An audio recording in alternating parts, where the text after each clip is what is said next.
Sports Talk Live here on December 18th, here on this Wednesday night. Guys, appreciate you all showing up. Let's do it all over again, right? We'll see what we can do here. But first and foremost, guys, want to appreciate you all. I had that little thank you video play. We also got it up on our regular channel if you want to watch it anytime. Again, just showing our appreciation for all the support you guys have shown. I can't believe we're already at 1,000. I mean, that totally boggles my mind. I mean, it's less than 5 months and we were already able to hit over 1,000 subscribers, which has been awesome. Again, couldn't do it without you guys. We're here almost every damn day. I don't think we've missed a day yet, to be honest with you, since we launched this here in the very end of July, very beginning of August. So again, much appreciated to you all. All right, guys. What you guys got going on out there, huh? Steven, still no Burns. Red L, so Burns not coming to the Giants? I haven't heard anything about that. Let's see. Let me take a look here. No,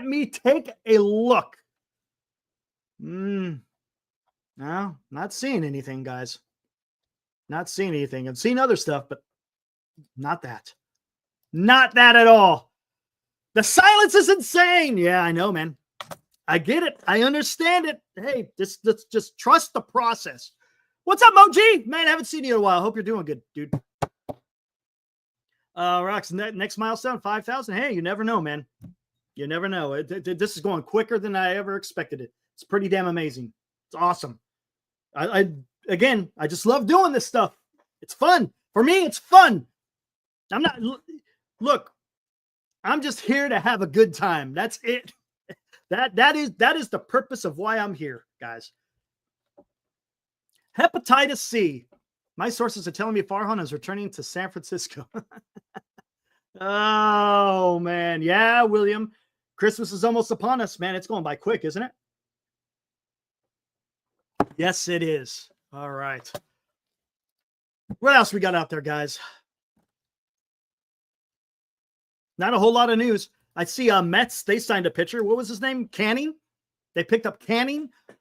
I don't know who that is. Again, the Mets need to do something else. If they really want to do something this next year, or coming up year, I should say, they're going to have to address that damn starting rotation, because that ain't getting it done, man. It's just not. So it's going to be interesting what happens. Mark says, I heard Burns wants a short-term deal with high AAV and opt-outs every year. Where are you hearing that from, Mark? If you're hearing that, that's cool. But I want to know where exactly you heard that. Thanks, Steve. Appreciate it. I want to know exactly where you heard that. Because we need to know the sources, right? No, I did not watch Farhan's interview on Foul Territory. We talked about it, and yeah, I have honestly. Does that have any bearing whatsoever on what the San Francisco Giants are doing right now at this particular time? Not at all. Absolutely no impact on what the Giants do. It's just going to be revisionist, and I don't want to deal with that. We all know, and no matter what Farhan says, man, we all know the damage that has been done under his watch. So, Eric, bet Boris is going to get Burns to the Dodgers on a 2-year, $70 million deal. Look at that.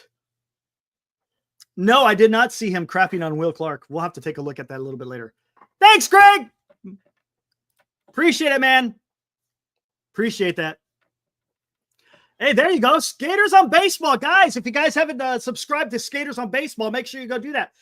Go subscribe. He just needs 4 more subs and they'll get to 100. Guys, they have great content out there. So go check it out. Go check out Greg and Christian. They got a great channel. Skaters on Baseball. Make sure you guys go over there, subscribe. You won't be disappointed. All right. Right on, Ranger. Thank you, sir. Ranger 49 on top of it. Thank you, Bogser. Bogser, you're here from the very beginning. There's a lot of guys out there who were here from the very beginning, and I truly appreciate that. Moji was one. Cryptic Trader, Morkatna, Benji. I haven't seen Benji in a while, but he was a supporter from the very beginning too. A whole bunch of y'all are out there. If I'm missing you guys, it's not on purpose. It's just there is a lot of you out there that have showed the support from the very beginning, and it's much appreciated, guys. Will Burns get done before Christmas? I sure as hell hope so. Glenn is still feeling under the weather. He is in San Francisco. But yeah, he's still feeling sick, guys. So he probably will not be with us tonight. Maybe tomorrow. We'll see. I talked to him earlier this afternoon, and yeah, he was still nursing that cold. It went from his head to his chest. So yeah, you know how that goes. Daniel, let's get a strong Sasaki to the Giants. Need to speak it into fruition. Yes, Daniel. I've kind of talked about this before in the past, but I kind of want to make this as a topic about getting Sasaki and Burns. Let's see what we got. Yeah, you honestly missed much. You didn't miss much. Just the same BS. Okay, that's what I figured. Yeah. What's up, Spencer? All right. So let's see. I'll bring them up some hot and sour soup, says Greg. There you go. Yeah, go pound on his door, Greg. Tell him he's slacking. He might be watching. What's up? What's up, Glenn? I hope you're feeling better, man. Burns needs to stop wasting everyone's time, says Joe. Yeah, I can understand that, man. As fans, it wears on you. It wears on you. When you're a fan of whatever club it is and your club isn't doing anything, man, it gets the anxiety. It spikes it, right?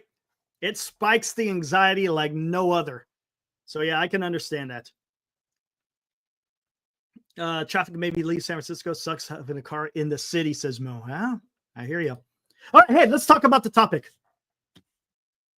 And I also got, I got the word. The word is right here, guys. I'm not gonna do it yet, but we got the word right here for our next qualifier. All right, we'll get into that a little bit later. Oh, Greg has a theory. All right, type it out, man. We'll get to it. The longer he takes, we should just sign Roki first then, says Graham. Hey. There you go. No clue yet, Paul. No clue yet. It's a little bit too early for a clue. Look, we're only 10 minutes in. I don't want to give away the clue yet. Not yet. I may have to give a hint. We'll see. We'll see what happens. Giants trying to trade, yes, to lower the salary for Burns, not to hit the tax fine. I thought they were okay on that, Greg, aren't they? I thought that weren't they $41 million in the clear until they hit the CBT? Am I wrong on that? And plus, if you trade Yaz, I'm guessing Matos is going to be the full-time right fielder. I'm guessing. But I thought they were good. Maybe they're not. I honestly, I don't know. I thought they were right at 41 million where they can spin. I agree, Greg. Then sign them. I agree, man. I 100% agree. Again, I don't know if that's looking at COTS. I think they're like at what? Right at like 199 million dollars that they have spent up to this part, the CBT. So it's going to be interesting. Marcus, what's up, man? He's making a life-altering decision. I don't think this stuff should be rushed. To your point, you're correct. This is honestly, Marcus, this is if this contract is where we think it's going to go, this is going to be his last contract. This is it for him, for Corbin Burns. He's getting his bag. This is the first time that he, quote unquote, gets his bag. And he probably wants to be somewhere that he feels comfortable in finishing out his career. We'll see what happens. I saw that, skaters. Arenado turned down a trade between the Cardinals and the Astros. Man, you guys got me going all over the place, but we'll get into this. Ken Encarnacion playing right field. Darren. I'd rather have Matos. I'd rather see Matos out there in right field than Encarnacion. That's how I feel. Yeah, absolutely, Marcus. 100%. It's long term, man. I heard Angels are in play for Burns. How do you about trading for Vlad? Absolutely. I would be all for it, Graham. 100%, man. 100% I would be all over that. Okay, let's do this. There's a couple of things out there. What's up, DL? Good to see you, dude. The thumbnail. Over the moon. Why can anyone remember why I mentioned over the moon in the title in the thumbnail? Why did I say over the moon? And why is there a big giant moon in there?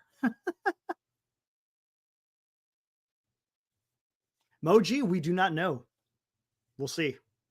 I think they're still executing plan A. That's just me. Ranger 49. Look at that. Nothing gets by Ranger 49. Yes, sir. Both Posey, Buster Posey, and Logan Webb have both said the same type of comment in getting a certain starting pitcher. But both of them use that term for different pitchers. Buster Posey said he would be over the moon if they could land Roki Sasaki.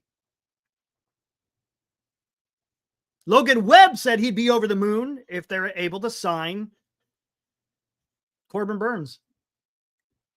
And I love it, man. That's awesome. I don't know. Is it a coincidence or is there something to this? Is it just a coincidence that they're both using over the moon for starting pitchers that they would love to have on the San Francisco Giants?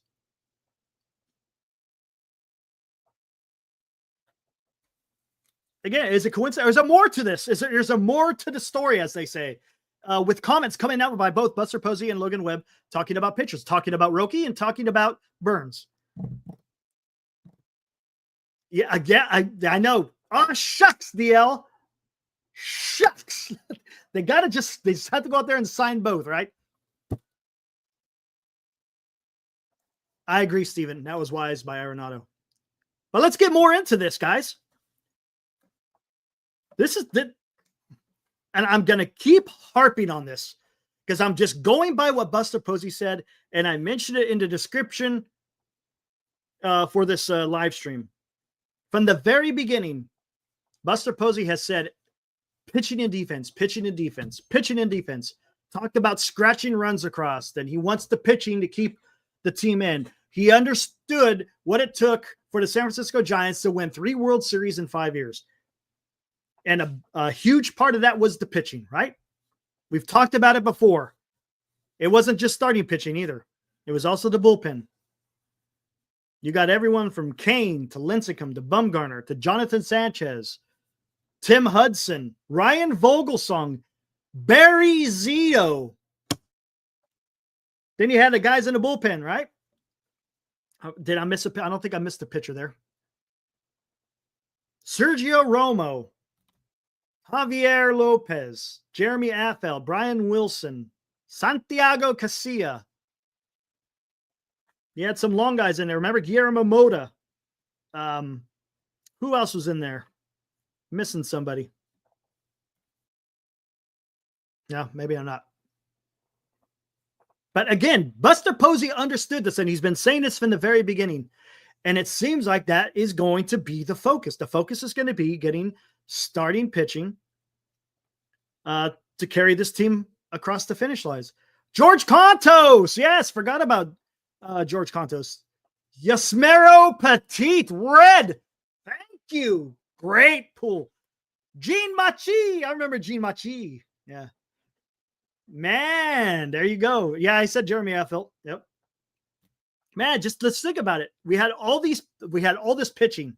No, it's okay. You don't have to be sorry, Daniel. It's all good. Come on.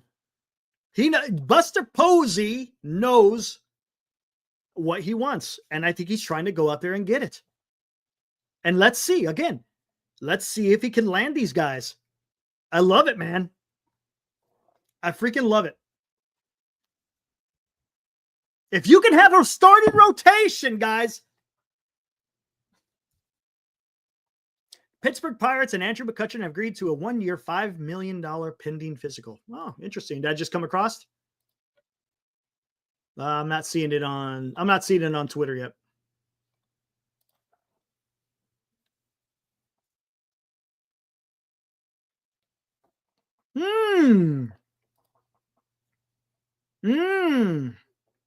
Exactly, Daniel.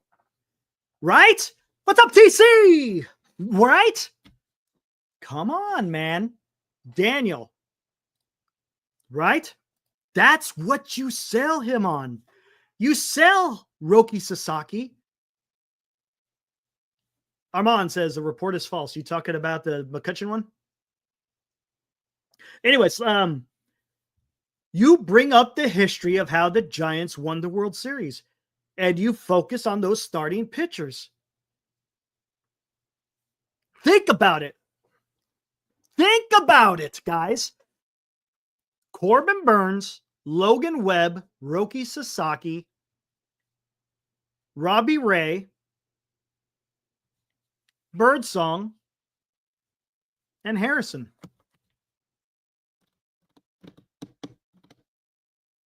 Come on. Come on. Tell me that is not doing.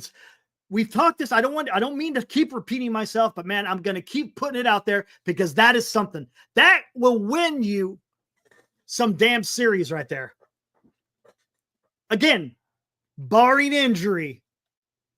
Fly me to the moon. Yes, Marquetna. God, I wish I could play that. Wouldn't that be awesome? Wouldn't that be awesome, Marquetna, if we could play that?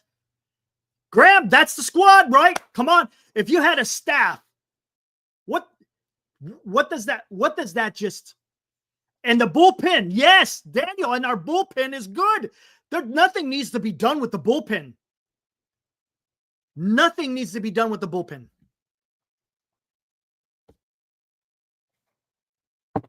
You got a Gold Glove catcher. I understand he's got his issues with certain things, talking about Patrick Bailey, but look, people are going to love throwing to him. Talking about pitchers. Pitchers are going to love throwing to Patrick Bailey. He frames everything like you want a pitcher to frame, right? That's what you want. As a pitcher, you want your catcher to be out there stealing you strikes until they decide to go to ABS. But anyways, you got a Gold Glove third baseman. You got a decent shortstop. Second base, first base, but that left-hand side of the infield is legitimate. The center fielder going to be fantastic. Ramos in left field is going to be good. He's going to be good. I don't know if he's going to be great, but he's going to be good. Right field, if it's Yaz starting off in right field, look, you can't go wrong with Yaz in right field as far as defense is concerned. He's Gold Glove caliber. He hasn't won a Gold Glove, but he's Gold Glove caliber. But again, build an elite pitching staff, trade some young pitchers. Absolutely. Let me see something up here. Take a gander up here real quick. But before I go any further, let's see. Boom, boom, boom, boom. Making sure. All right.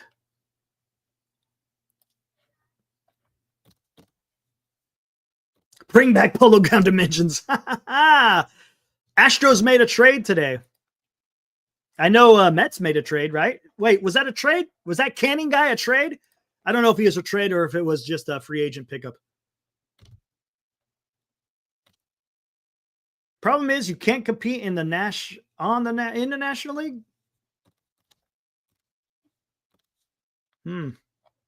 Still feel like Posey is going to swing a big trade. I wouldn't be surprised. I would not be surprised. Steven, maybe that's the plan B. Who was talking about plan B? Oh, Mo G. Maybe that's the plan B. Is maybe having a trade for a pitcher. Yeah, 1 year, 4.25 for Canning. That's what it was.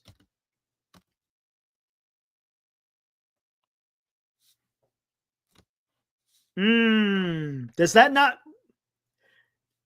Let's just talk about the starting three. What does Burns, Webb, and Roki Sasaki remind you of, man? Does that not remind you of 2010, 12, and 14? Ooh, Anthony, that's a good call. That's a good call, man.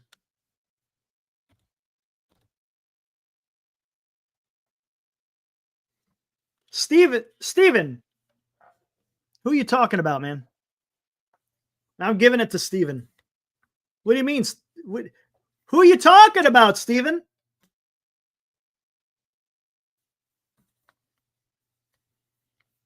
I know who you're talking about.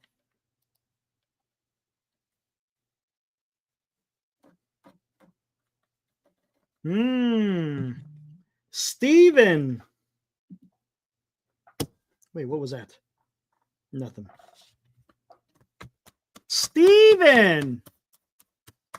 I'm giving it to you because I know exactly who you're talking about, because there's only one Tim.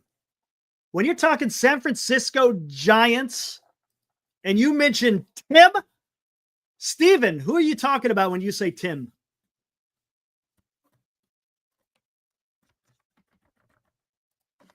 Yes, Steven. Yes, Steven. Tim Lincecum. Sir, you have now qualified for the grand prize that's going to happen on December 23rd. Are we doing it on the 23rd? I think, no, Christmas Eve. So, Steven, you have won. What's your number, my friend?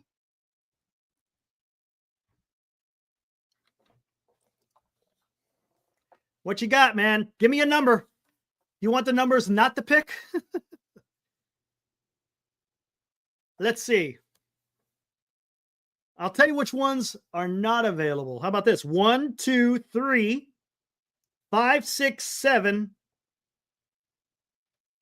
11, 12. How about that? So you got 4, 8, 9, and 10. You'll take number 4. 4 is yours. Steven, our newest qualifier for our 12 days of Christmas. Way to go, Steve. Nice. Nice. So here, to recap, Daniel Silvera was our first guy. He picked number 11. Mike O was our second. He picked 7. Adi was number 3. He picked 5. Liam Sales, he was our 4th winner, or I should say qualifier. He was number 3. Architect Thoughts picked number 6. Johnny T16 picked number 2. Cole Dunstan picked number 1. PMG yesterday, or I should say last night, picked 12. And now we're at Steven, who has picked number 4. Way to go, Steven. Nice. Nice. So how do you qualify? Well, Val Ramos, what I do is we write down, if it's just me, I write down a name. And then if we see that name come across the chat, the first person that we can identify who said it is enters the qualifying. So what happens is then you get qualified. They pick a number. Then on Christmas Eve, we're going to run all the 12 numbers through a random number generator.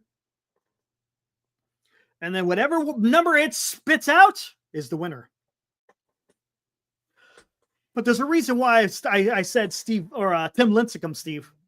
And can you guess why I say Tim Lincecum? I've talked about it on a show before. You get Roki Sasaki, and it's bringing back those Tim Lincecum vibes, 100%. You bring Roki Sasaki, and Oracle Park could be having a Tim Lincecum redux. And honestly, that's how you got to sell that. Yeah, that's how you got to sell it to Roki, right? Show him all the clips of Tim Lincecum. Show the amount of love that man got from the San Francisco fan base. And look, and it doesn't just stop with Tim Lincecum either, right? All the pitchers have been shown great love while playing for the San Francisco Giants. But Tim Lincecum was something special out there, right? So you got to use that, man. You have to use that. And again, it shouldn't just be for the sake of trying to recruit. It shows the gratitude and the appreciation San Francisco Giants fans have for their starting pitchers. They love their starting pitchers. Not only that, it could lead them to some pretty fantastic memories. Exactly, Paul. He was the freak. He was the freak. Absolutely. There will be no one like him. What's up, Robert? Will Burns sign with the Giants? Robert, I hope so. Robert, doesn't it make sense, my friend? Doesn't it make sense that the San Francisco Giants sign Corbin Burns? With everything that Buster Posey has said, Robert, it just makes sense to me. And the Giants have the money to be able to do it. Oh, goodness. Guys, real quick. Now that you mentioned that, Ibrahim, I see what you're saying. Did you guys see the report that came out about starting pitching? Did anyone see that? Jeff Passan, I guess, wrote that article. Well, we could talk about that a little bit later. I meant to bring it up last night, and I totally freaking forgot. It is imperative we sign Burns, Robert. I think so. I think it's exactly the type of pitcher that Buster Posey wants throwing for the San Francisco Giants.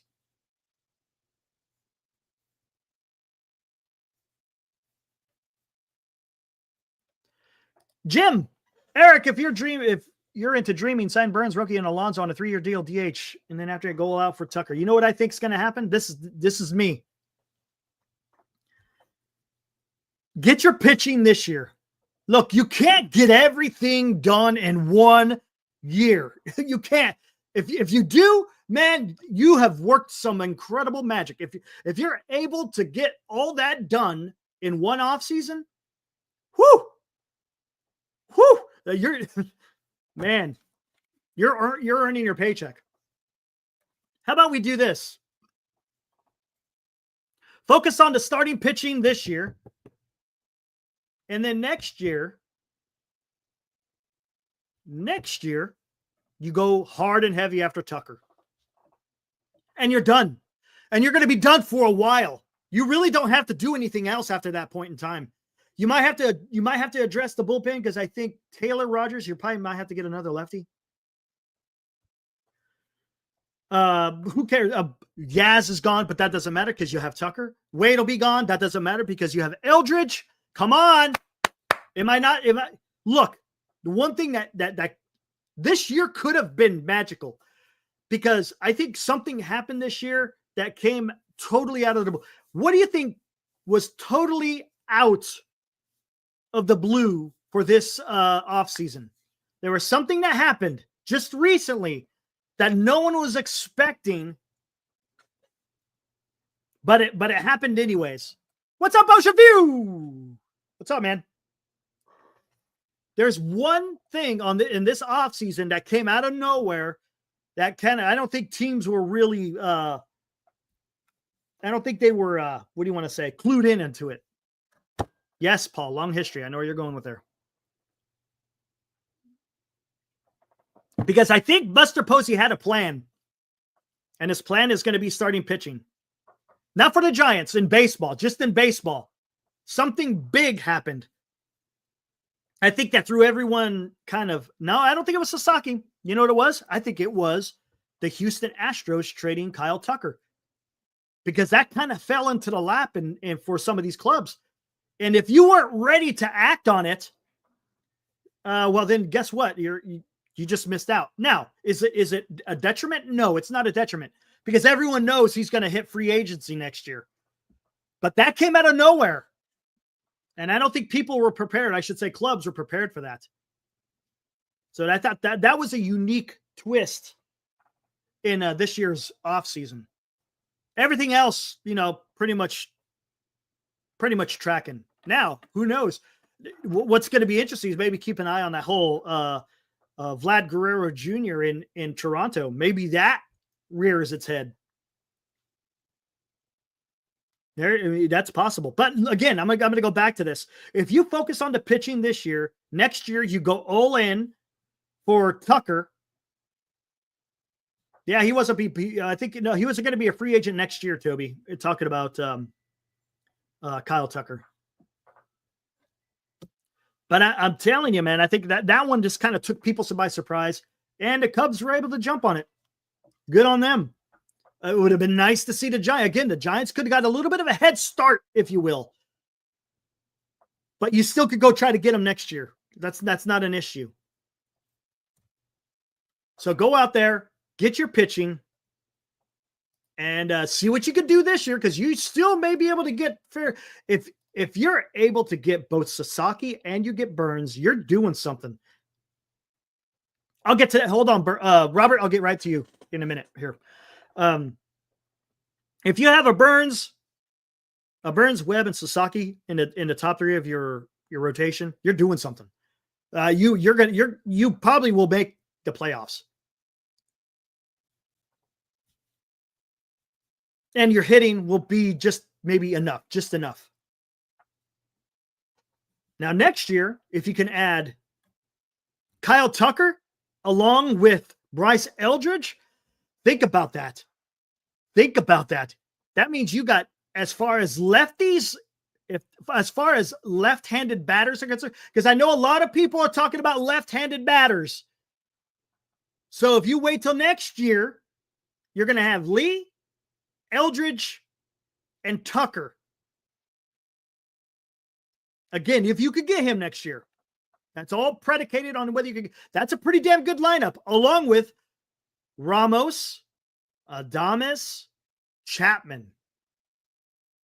Come on, man. Come on, man. That's kind of playing the long game a little bit right there. Get your pitching this year. Concentrate on that big bat next year.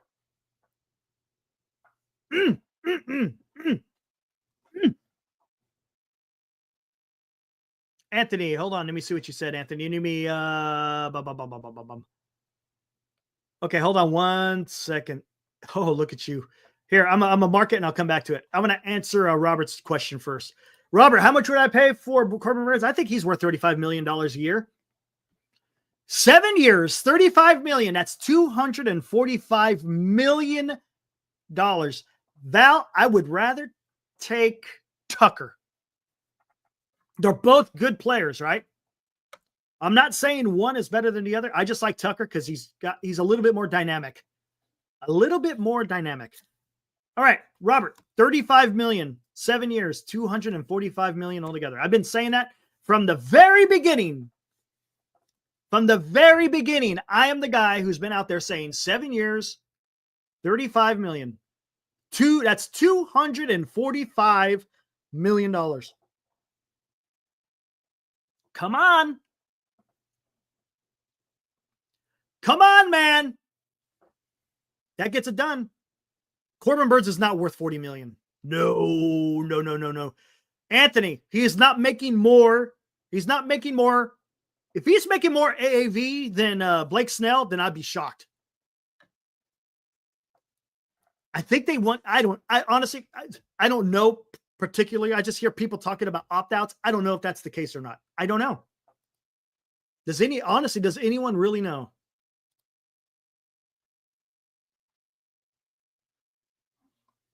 Does anyone really know? Jim, Kyle Tucker, 11 for 550? Sure, why not? Why not, Jim? Why not? It's a little bit steep, though. You might want to go, you want to push it out a little bit to lower the AAV, maybe just a tad. Maybe you go 12, huh? How old is he going to be? 29? Yeah, man. Yeah, you might have to. You just may have to. Burnes is asking for 9 years. Come on, man. That Hope, fantastic question. We don't know what we know one thing. Hope, one thing we do know. Guaranteed. Buster Posey will give you a shit ton of years and a lot of money with a no trade clause. Look at what he did with Matt Chapman. Look what he's done with Willie Adames. He is not afraid to give a long contract. If he believes in him, I should say, if Posey believes in the player that he is about to sign, he's willing to give him years and a lot of money. Now, as far as a pitcher is concerned, Hope, that's a great question. The guy was a catcher. He understands the value of a starting pitcher. So I would not be surprised if he's willing to pay some money. 7 years, man, that's about as much as I want to go. Grant, look, just because you want that starting pitcher doesn't mean that you're going to go give him 8, 9, 10 years, whatever. I mean, that's ridiculous, but come on, man. You can't be, let's be realistic. Come on. That's not, honestly, that's not being realistic. Both sides need to compromise. And if both sides can compromise and come to a fair deal on both sides, then get it done. Robert Posey is very capable of evaluating. Well, he kind of had to do that, Robert. His job for, 10 years as a San Francisco Giant was to evaluate players. Correct? Because if he didn't do that, well, guess what? How's he going to tell his pitchers that's throwing the ball, hey, maybe you need to throw this pitch?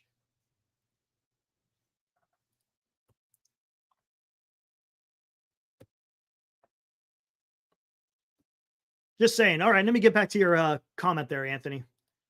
Eric, thoughts on here? My dream rotation for the Giants as a non-fan is on Mathewson, Juan Marichal, Bumgarner, the Freak, and Matt Cain. Hey, look at that. It's hard to go wrong with that, right, Anthony? Hard to go wrong with that one. Your all-time Giants non-fantasy. Okay. That would be a dream rotation. That's going to win you some games, right, Anthony? I think in my 8 years, 4 years, I don't know. We'll see. Eric, I see Burns as a Kurt Schilling. Okay. Interesting, Jim. Will Melvin have complete autonomy? As far as the dugout is concerned, absolutely, man. Robert, I don't see Buster Posey getting in the way of Bob Melvin. Now, if Bob Melvin's out there doing something weird, well then, as your job as a president of baseball operations is to have a conversation with your manager and say, hey, why did you make this decision? If he makes decisions that are questionable, well then, you got to address it. But yes, I think Bob Melvin's going to have much more autonomy than he did under Farhan Zaidi. Throw some no-hitters, says Frantic.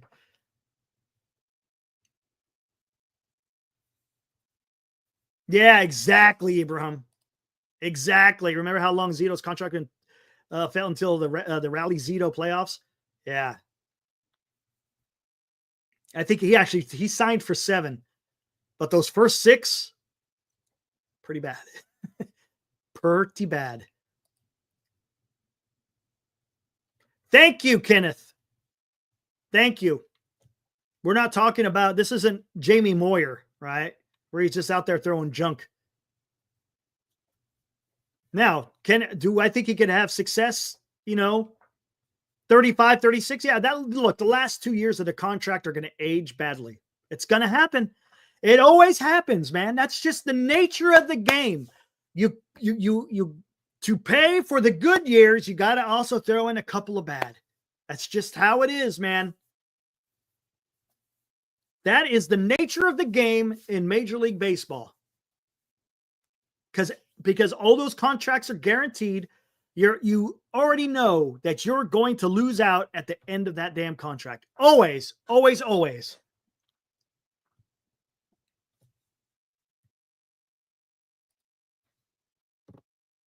Comparison is a mixture of Roy Halladay and Josh Beckett. Interesting. Tom says he'd add Gaylord Perry. I was thinking about him.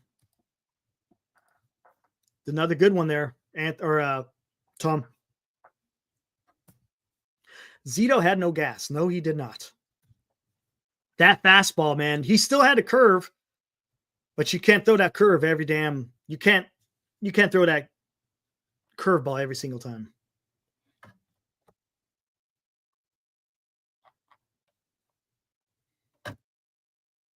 Doc, that's a great question.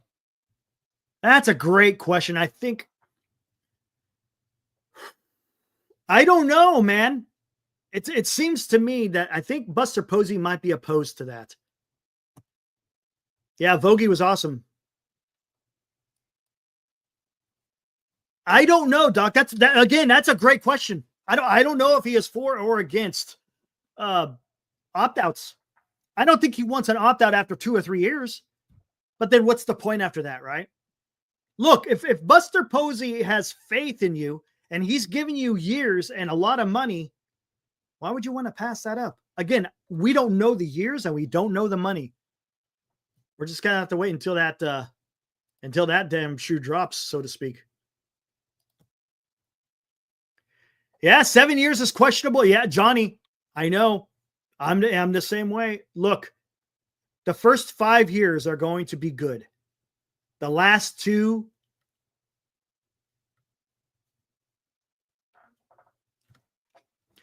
Robert, what's my thoughts on Casey Schmidt? Casey Schmidt, man. Unfortunately, he's blocked, man. He's blocked. You look, you're not playing third base. You're not playing shortstop. Does he have a role to play at second base? Maybe. I mean, we'll see what happens. If for some reason, if Tyler Fitzgerald starts scuffling, maybe Casey Schmidt's going to be a guy that they have to lean on. I don't know. Honestly, it's tough, Robert. That one's a tough one. I love his glove. His bat's starting to come around. It started coming around there towards the end of the season. That's how it kind of was his first season. In 23, remember, he came out with a bang. Then he kind of scuffled. The league adjusted to him. It took him a while to adjust back, but when he came back at the end of 2023, he started looking better. This year, he just didn't play enough. Yeah, man, that one's tough. Casey Schmidt is just, yeah. Unfortunately, he's on the outside looking in at this point in time. It sucks because I would have loved to seen him get a shot. But maybe he does. Maybe he does. Maybe at second base. He's definitely an infielder. Thoughts on Luciano? I don't know, Cole. I mean, we could get into that here. Let's talk about outfield depth. You guys want to do that? You want to talk about outfield depth? We could get into that because let's talk about this.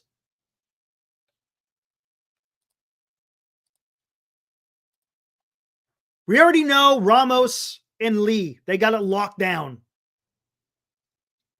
Left field, whatever. We'll just say left field, center field, locked down. Boom. No doubt about it. So that leaves one outfield position left. Right now it's Yaz. It's Yaz's position in right field. After Yaz, Jim, I think is Matos. Who is it after Matos?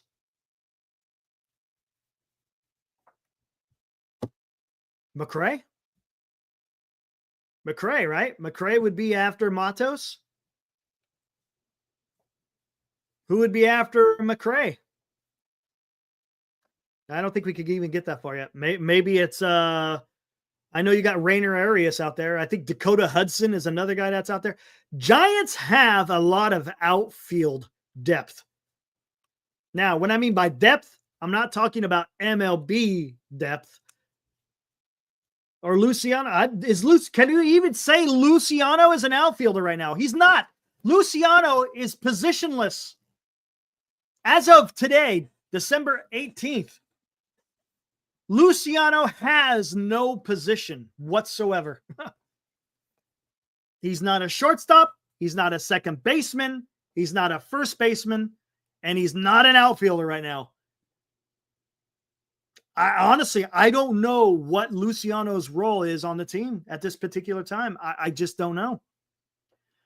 Val says, get Teoscar. I'd say pass on Teoscar. Val, wait till next year. Go hard and heavy after Kyle Tucker. Hard and heavy after Kyle Tucker next year. So to be honest with you, even Matos, what could they get in return for Luciano? That's a tough one, Ranger.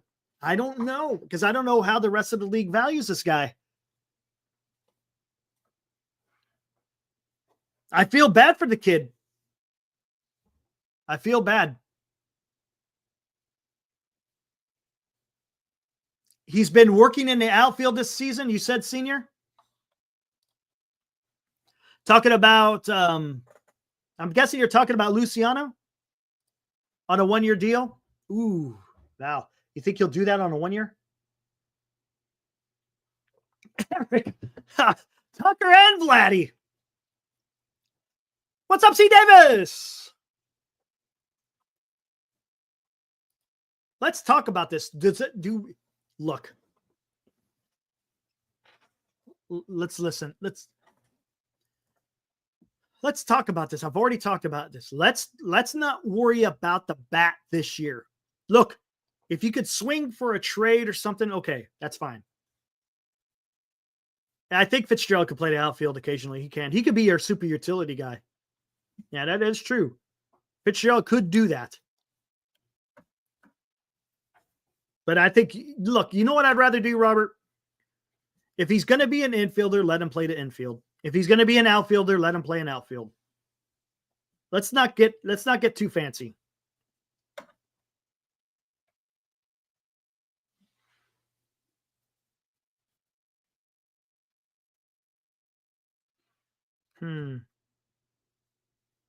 McRae is over Matos? Wow. What's up, buddy? Hey, congratulations. Is it your last one? Is it your last one, Audie?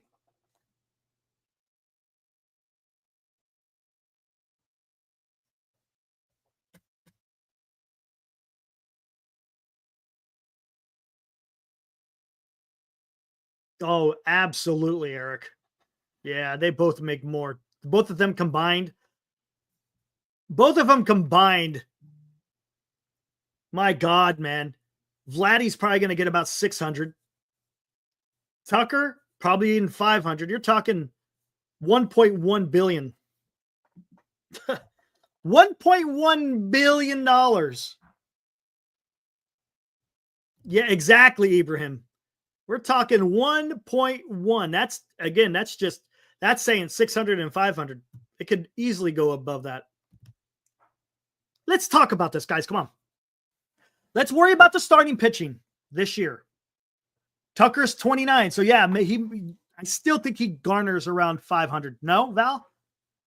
Because, look, they're going to probably want. Let's see. Soto got 15. And he's now 26. So he's probably going to get, let's think about it. He's going to be 29 next year, Val. Right now he's 28. But I see what you're saying.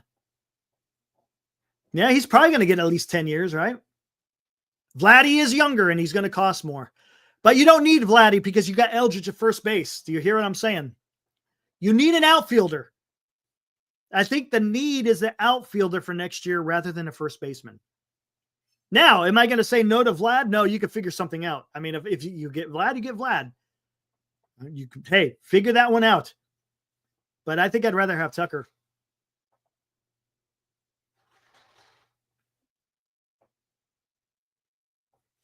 The Cubs are not trading Suzuki, Cole. It's just not happening, man. They're going for it. They're not going to get Suzuki. No way, man. I just don't see that.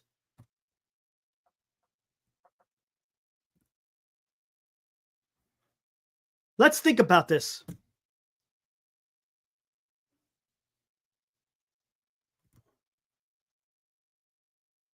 Kenneth. Probably wiser to spend all the money on Burns in order to nail him down rather than try and cheap out on Burns, trying to save money for another hitter and end up losing Burns. I agree.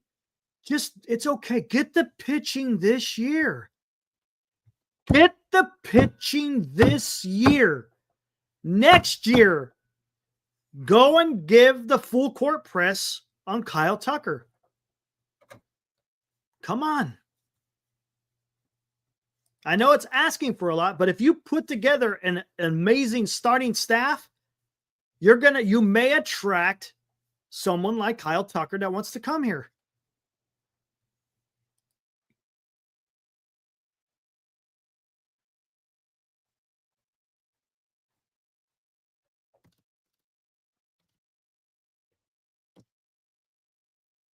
Go with baby steps, says Paul.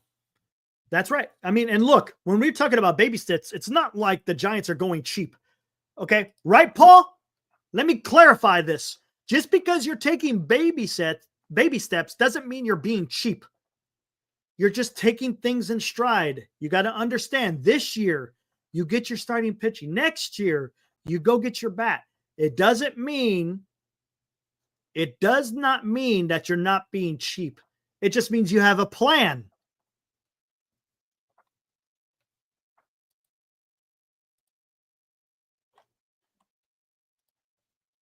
Right, exactly, Paul. That's what you do, man.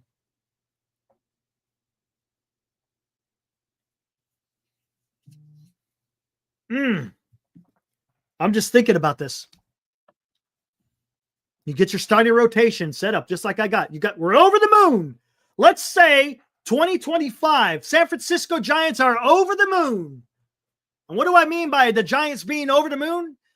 The Giants are able to sign both Roki, Sasaki, and Corbin Burns. Over the moon, right there. Boom. 2026, you go sign Kyle Tucker. And your roster is set for a long time because you still have a lot of control with Ramos. You'd still have 2 more years with Jung-Hoo Lee. You would have whatever you sign Tucker to if you could get him. Chapman will be there for another 5 years. Willie Adames will be there another 6 years. Fitzgerald, I think, will be there for a couple of years, right? Eldridge is just coming up. You're going to have him for 6 years. Bailey, you'll still have him for, I think, another 3 years. Come on. The only thing the Giants would have to do next year is sign that big bat. That's it. That's it. Your starting rotation, done. You're good. Next year, you just got to get the bat. Come on. Yes, exactly, Darren. Does signing Burns make us no, it does not make us instant. Think about this, Robert. You may have a shot at the wild card, right?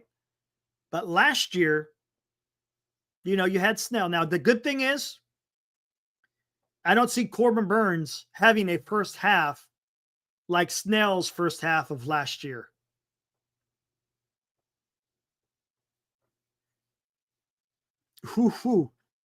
Ooh, are you talking? Ooh, hold on.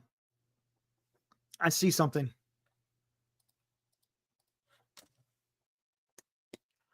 Ooh,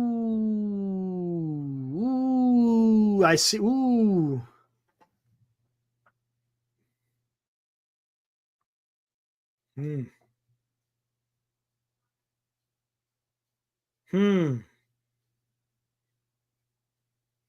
Man, you got me thinking here. Let's take a look. You got me thinking. Sometimes that's not a good thing. Oh, wow. Ooh, let's see something here. I'm interested.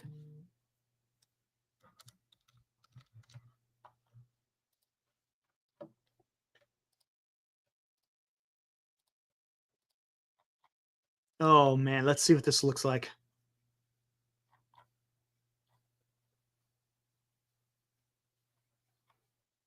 Hmm. Hmm.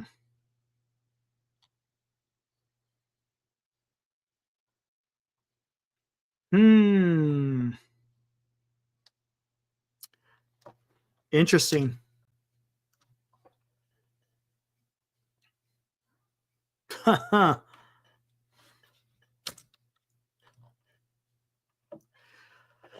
Let's check this out, guys.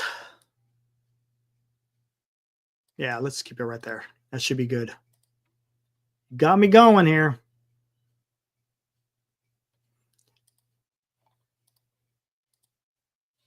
There we go. 2 pitchers.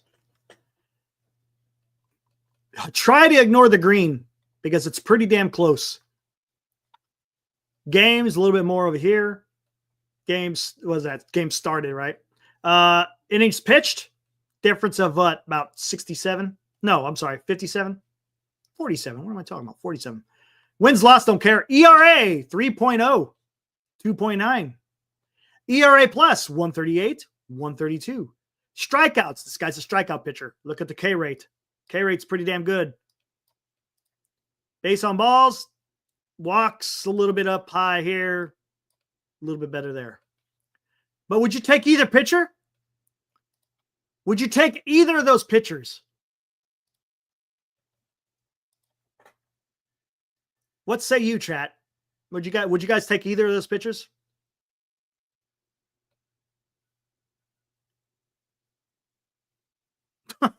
LD. Absolutely. Yes, said Grand Admiral. Yeah. Right. Yeah. Yes. Okay. Well, let's see who these gentlemen are.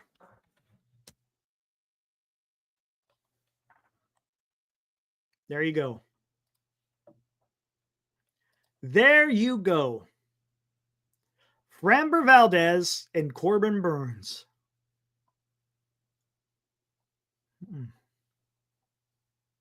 Would not be disappointed. Would not be disappointed. Here's a question, guys. Now you're going to make me do this. Hold on.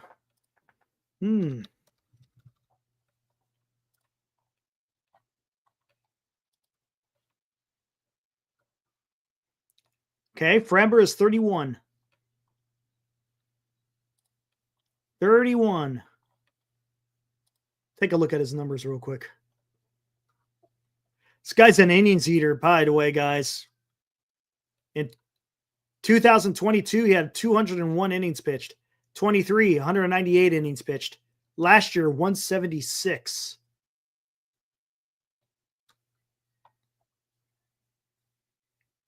His ERA plus averaging 125 for his entire career.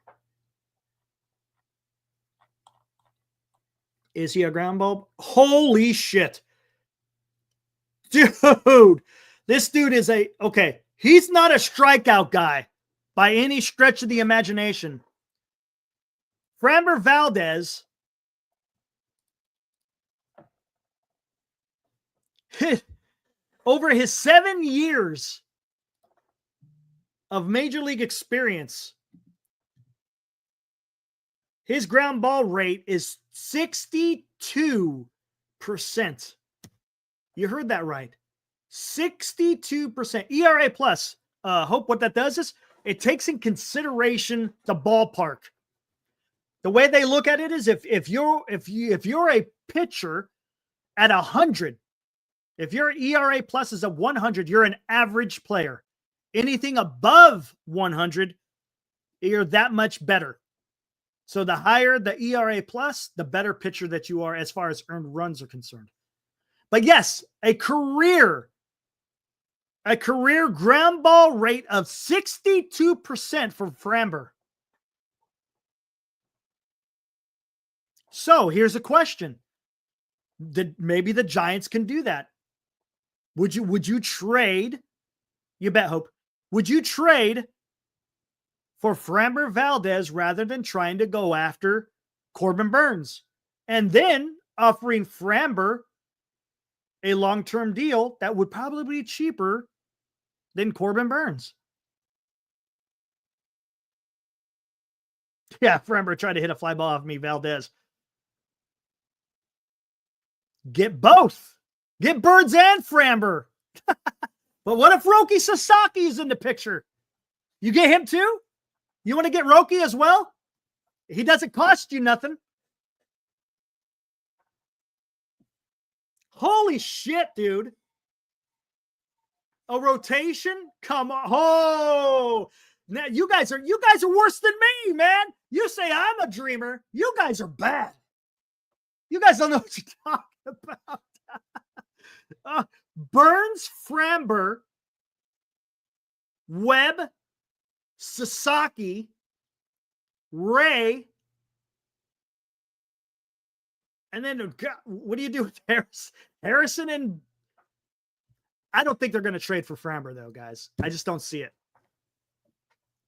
Right? Do you see them trading for Framber? Here, let's take a look. Bonsai! What's up? Burns is literally a better pitcher. Why would you want to trade when we can actually sign someone who's better? If we can't, Bonsai, if you cannot sign him, that's what I'm saying. If you're running into issues with trying to sign Corbin Burns, would you be okay with trading for Framber? Oh, what was your trade package? Hey, what's your trade package? I don't want to go try finding it.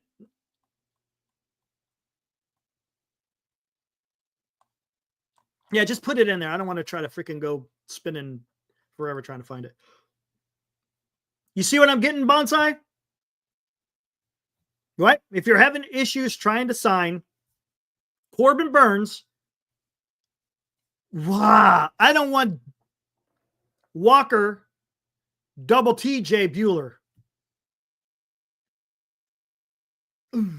I don't know, man. No. It's not about the money, Joe. Look.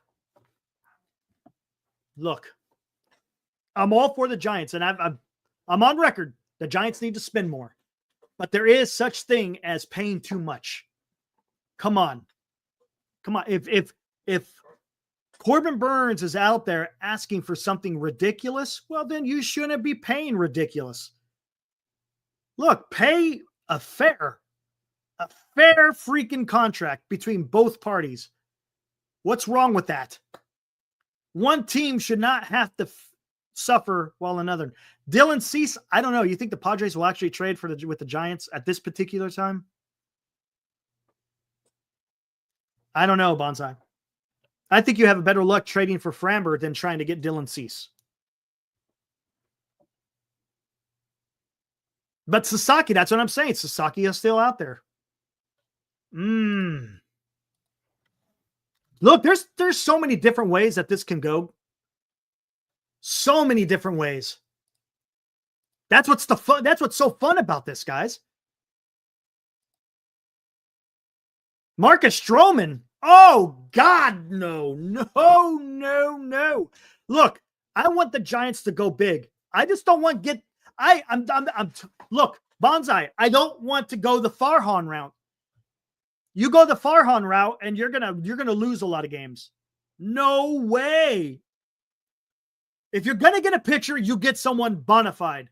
You get a Burns, you trade for a Framber, you try to get Roki Sasaki. That's where I want the Giants to be playing. That's where you need to be playing. Don't be playing down there in the Walker Bueller and who else? Jack Flaherty. Look, I know Jack Flaherty's got decent numbers, but there's something about him. I don't know what it is. I don't know what it is. I could see Posey reeling in Vladdy. Yamamoto is worth what the Dodgers gave him. We'll find out soon enough, Graham. That's a lot of money they gave him. 300 plus, right? Spencer Turnbull.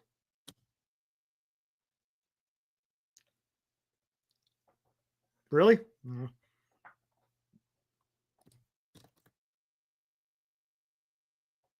Yeah, Yamamoto. His fastball is pretty damn straight too, right, Bonsai? That's one thing. And I think Sasaki's got better, doesn't he have better off-speed stuff?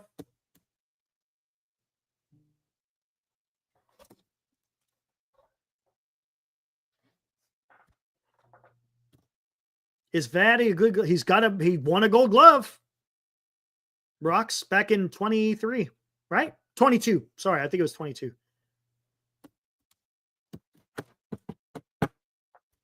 Here, let me bring this up before, so you guys don't think I'm a liar. Look at this ground ball rate. Look at that. Look at that. That's his average. 62.2% ground ball rate. His fly ball rate. Well, here, hold on. Let me go by a year. So last year, he was almost at 70% for his ground ball rate. 13% fly ball. Woo! Batting average against last year, fantastic. 175. Oh, whoa. I went the other way around. Sorry. Take that back. That was in 2018. 221. Not bad. That's not bad. 2023 is 228. 2022, 223. Look at that. He's staying right around the 220s as far as batting average against.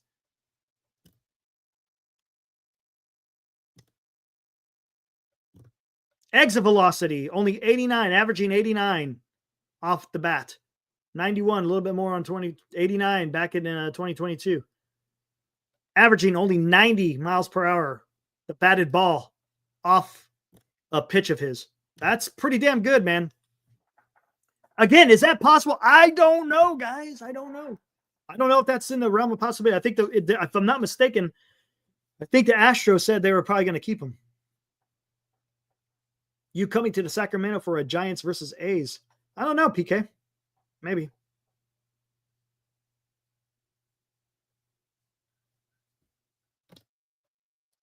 What's up? Glenn's doing well. He's still sick, Eddie. Yeah, he's still sick. I was texting him earlier this afternoon. Yeah, he's still a little bit under the weather, especially after that long flight from Canada. Encarnacion in the outfield? No, come on, man. Is he really an outfielder? I'd rather see him at first base, but again, first base is going to be taken. Oh, what? Ibrahim. Burns no sinusitis. Burns no sinusitis.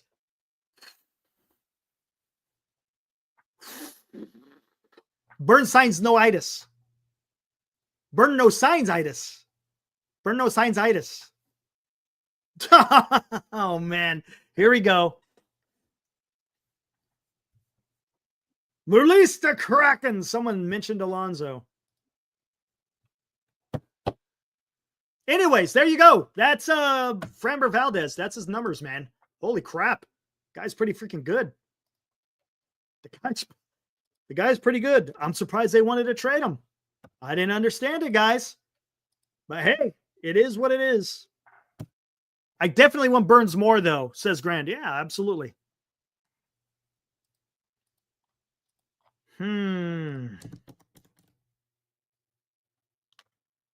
What's realistic who he might get? Corbin Burns. That's realistic. Bonsai. Don't think Harrison will do good this year.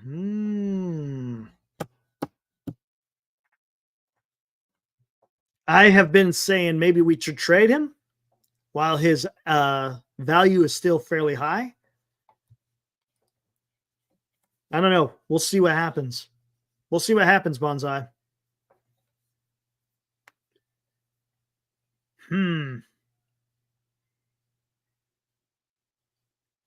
I can't give you expectations because I'm not privy to what's going on as far as their deliberations. You know, one thing we do know that Buster Posey was in Southern California over the weekend. There is a photo of him at the airport back on Monday night. Remember, we were talking about that. Our good friend Timmy, who I was in contact with on DMs and Twitter, I was asking him to see if he wanted to come on, talk a little bit about it.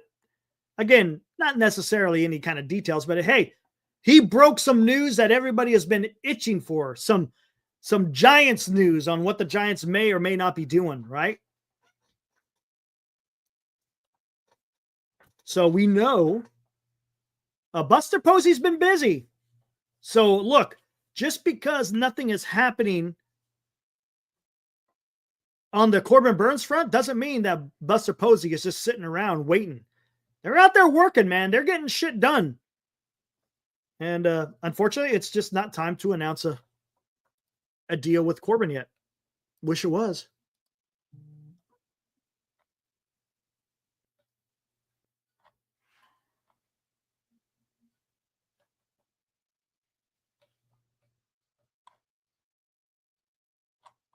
All right.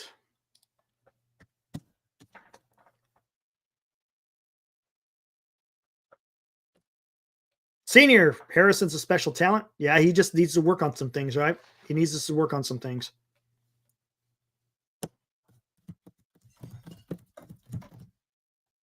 Baseball can be weird, says LD. Mm-hmm.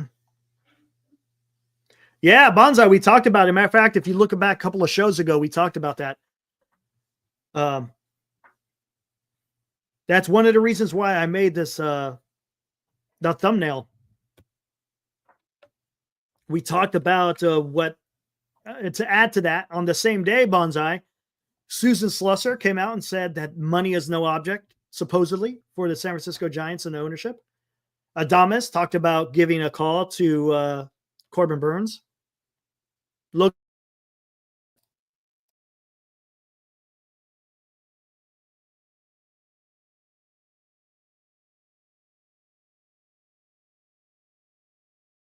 Whew, had a sneeze there. Sorry about that.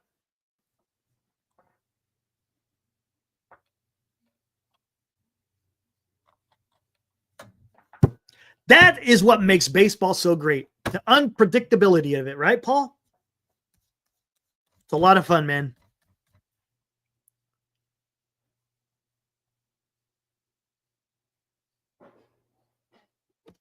Could have, should have gotten Bellinger. I don't know, man. I'm not big on the Bellinger. Yes, he had. Yeah, how about that, Audie? How about that? Absolutely. Thank you, Audie. Appreciate it, man. You were one of the guys who were here from the beginning. Appreciate you, Audie.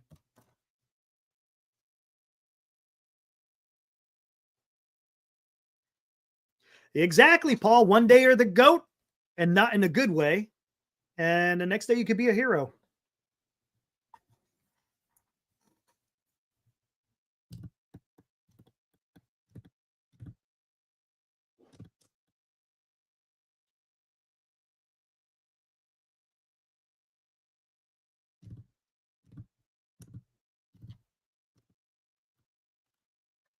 What do we got here?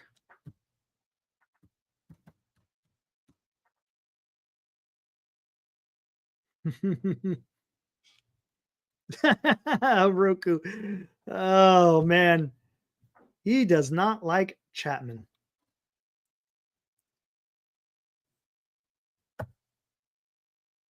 No, not yet.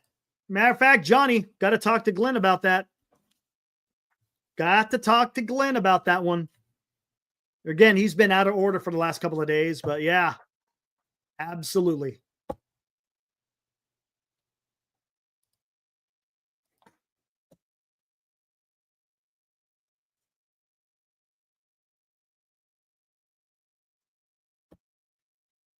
Gus, what's up, Gus?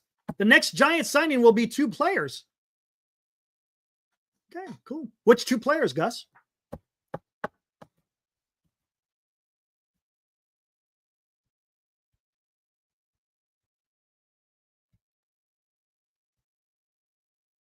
Shave the damn beard and wear normal cleats, says Lou.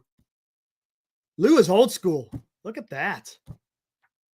Just play the game. Okay.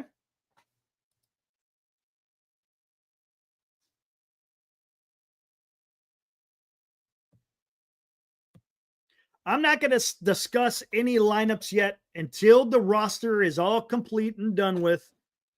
Then we could start talking about roster construction. We just don't know. We just don't know.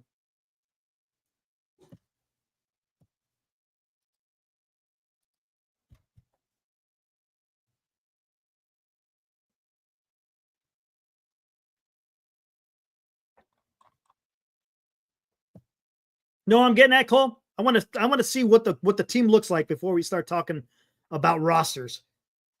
It's just too early.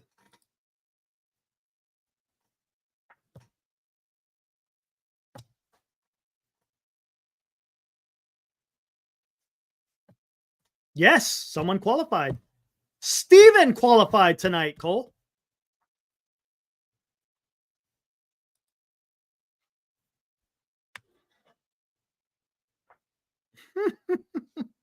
Roku. He doesn't let up.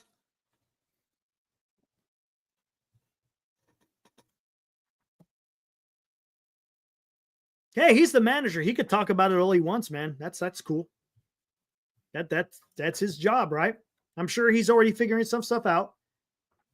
But that could change depending on what player. What if all of a sudden they have a different player that comes into the clubhouse? Then of course he's got to adjust it. Just want to wait until everything's done. Nestor Cortez, he's already been traded, man. He's already gone. He's playing for Milwaukee, man.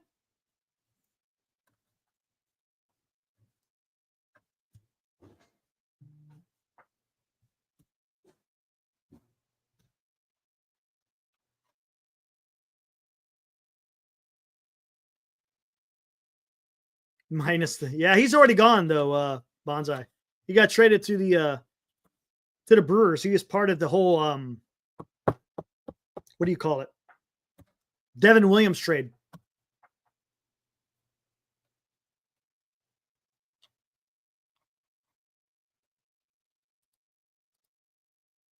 Nick Castellanos? Cole.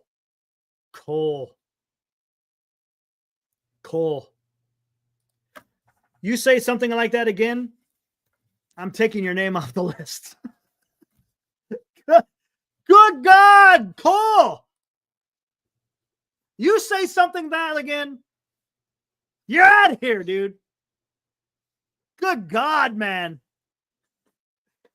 Cole Castellanos, man. Well, you got it. You got it, Cole. Come on, man. Thank you, senior. Oh, here we go. You got time to do this. Wanted to bring this up yesterday, and I totally forgot. You guys tell me what you think. Freaking Farhan in foul territory. Get out of here.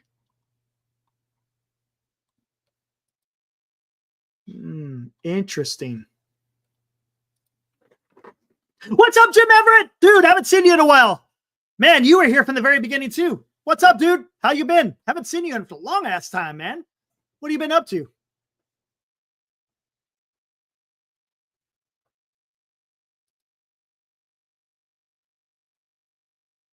Gotcha, Jim. I get you. I understand. Well, I hope you're doing well, man. I know the holidays are coming soon. Hopefully you're all ready for the holidays. That's awesome.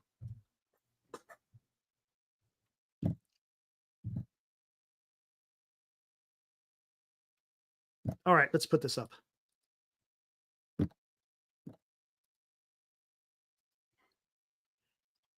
This came out yesterday talking about that the starting pitching, or is it the starting pitching? What do you call it? Research that they did. Yeah, 62-page report on pitcher injuries revealed an alarming increase in the amount of IL placements between spring training and opening day. Here, let's talk about this first. Here we go. The study also suggests that minor leagues don't prepare pitchers for what's being asked of them at the major league level. Let's talk about this. 20 years ago, about 55% of major league starts and just over 50% of minor league starts came on 5 or fewer days of rest. In 2024, that had dropped to about 1/3 of starts in the big leagues and barely 10% in the minor leagues.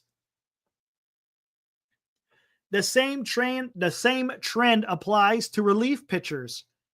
Big league relievers pitch on back-to-back days around 16% of the time in the minor leagues. Big league relievers pitch on back-to-back days around 16% of the time. In the minor leagues, it's closer to 2%. Want to know why the number of major league starts going at least 5 innings has dropped from 85 to 70% in the last 2 decades? Maybe it's because over the same period, minor league starts of that same length have gone from around 70% to less than 40%. What do you guys make of this? What do you guys make of this?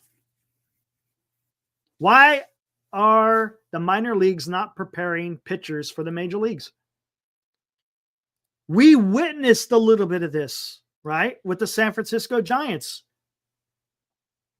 Kyle Harrison, when he got called up to the big leagues, didn't have a whole hell of a lot of innings underneath his belt in the minor leagues.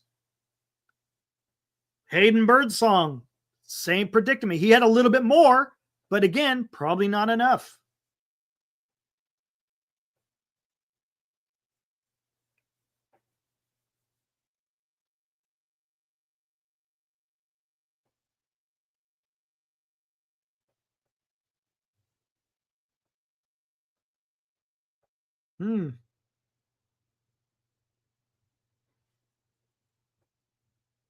So what do you guys think?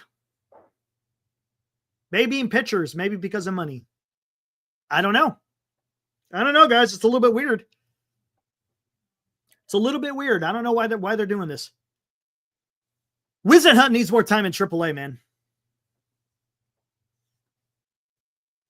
Giants already have plenty of other guys that could be that could fulfill that duty. It's strange. I don't understand why they're not preparing them in the minor leagues.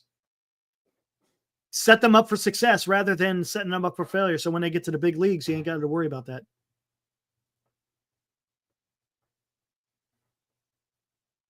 Brandon Davenport, Buster is slow to react. What's he slow to reacting about there, Brandon?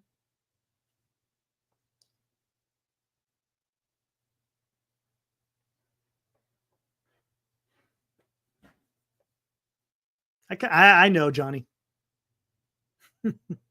I know.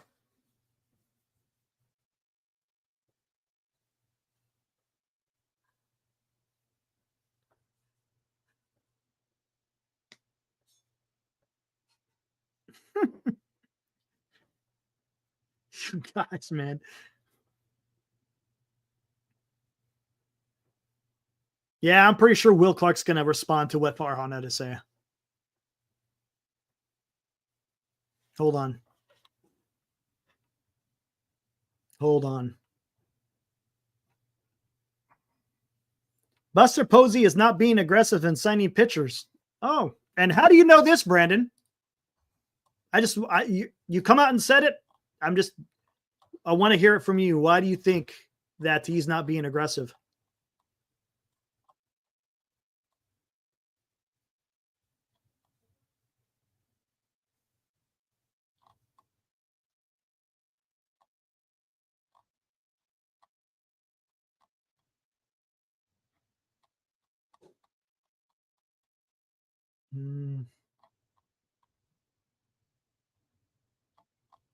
Nothing. All right, cool. Not worried about it.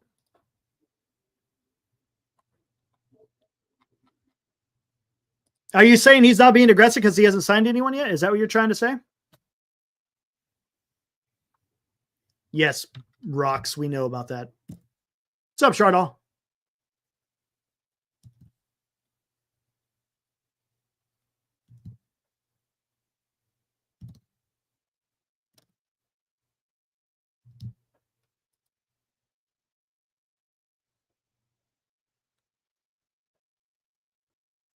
Bonsai, literally only one guy on the market worth getting, and supposedly we're the favorites to sign him. Yeah, there you go. Exactly. Nothing wrong with that. Hasn't happened yet, but it could be. Maybe it does, maybe it doesn't. Does it mean it's a failure? No, it doesn't. It all depends on what Corbin Burnes is looking to get. If he's asking for something unreasonable, then there's no reason why you need to be unreasonable.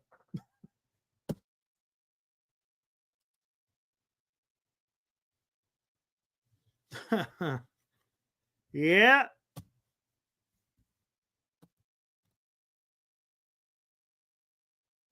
Absolutely, Eric. It takes two to tango.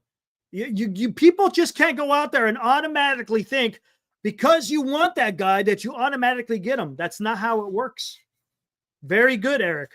You gotta when you're doing a trade, you gotta contact the player, well, the player's agent, and you gotta hash it out. If you guys don't come to an agreement, the player does not sign with whatever club that the guy is trying to sign with. It's just Roku.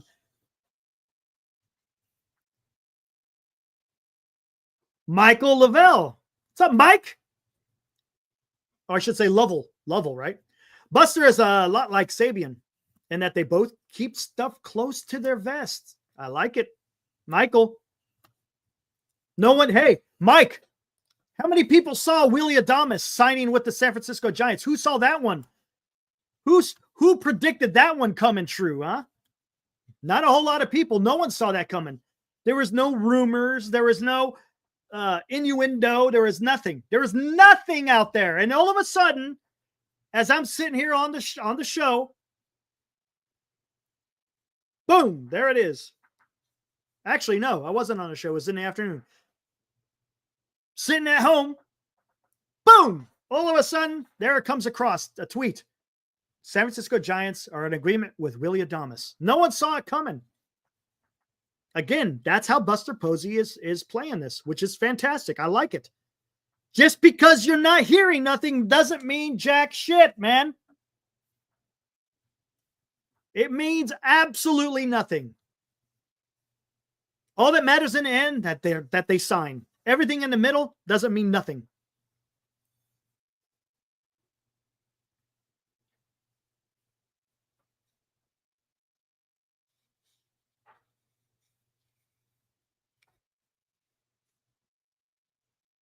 Right, Val, I know. No, I understand people wanted him, but what I'm saying is there was no rumors. There was no talk. Oh, Adames about to sign with the Giants. Oh, Giants are favorite to sign Adames. There was none of that. None of that was out there. It just all of a sudden came across. There wasn't a lot of no, but there was people talking about it. Hey, yeah, the Giants may look at Adames. They also talked about Ha-Seong Kim. There was a lot of that out there. But there was no, oh, it's imminent. Oh, Giants are favorites. Oh, there was none of that. It just happened.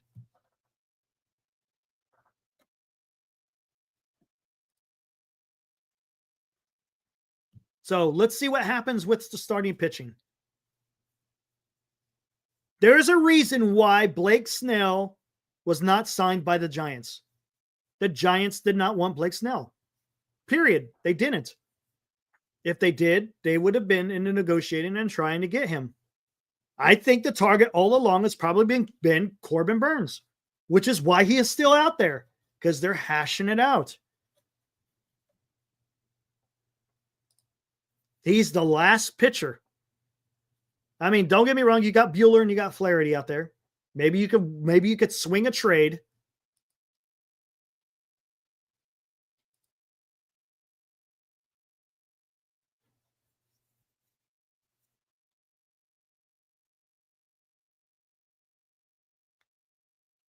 LD, to be honest, if he's getting us Adames type players, then I like Posey in his submarine. See?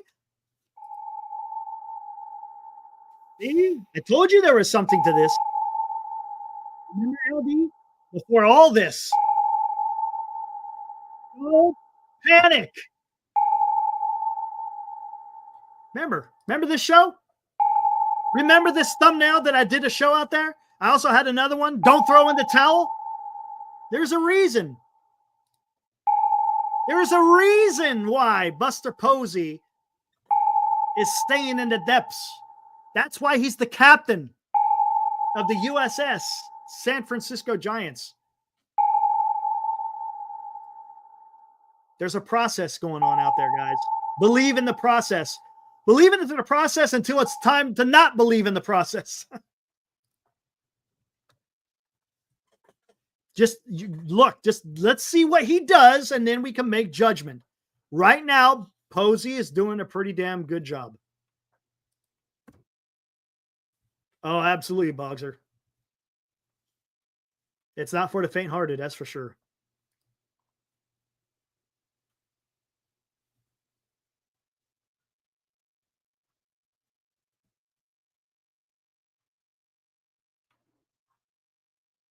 Bonsai.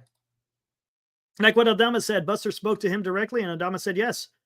Who's to say that he didn't pitch to Burns the same, but just didn't agree with it? Maybe. It's possible. Bonsai, it's possible. There's no doubt about it. But do you think Buster Posey is just, do you think he is just sitting around, not just waiting? Of course he's not sitting. He's not waiting. Buster Posey is still out there working, man. If I shouldn't say if, there's pictures. Buster Posey was seen in LAX on Monday night. The rumor is he was probably meeting with the representatives of Roki Sasaki. So he's not sitting around doing nothing. He's out there taking care of business, guys. Do you think he's just, if you think that he's just sitting in a room trying to get this just this one deal done, you're sadly mistaken. I'm sure there's different directions that this club is going, and he's having to manage all of it.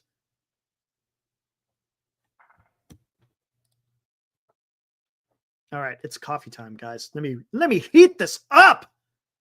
Give me a minute.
All right, I'm back. I did see the photo, by the way. Oh, you saw it. Pretty cool, huh? Bonsai? Pretty damn cool. Poor Blue Jays, man. Honestly, if I was a Blue Jays fan, these guys, man, you want to talk, you think the Giants have it bad?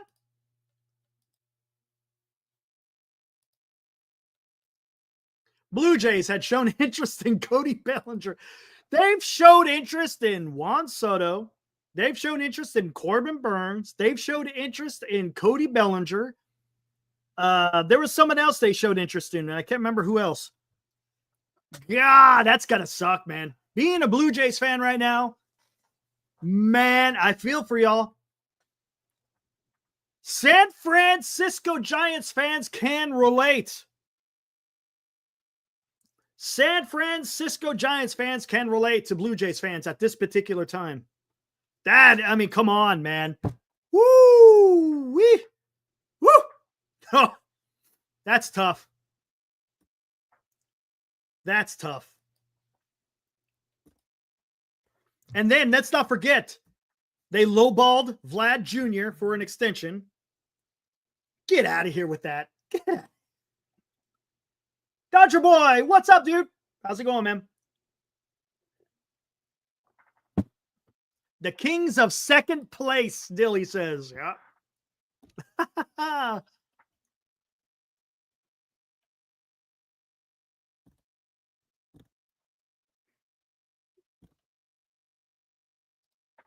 Have a good one, Red. Take care. Hey, thanks for showing up. We'll see you tomorrow night, man.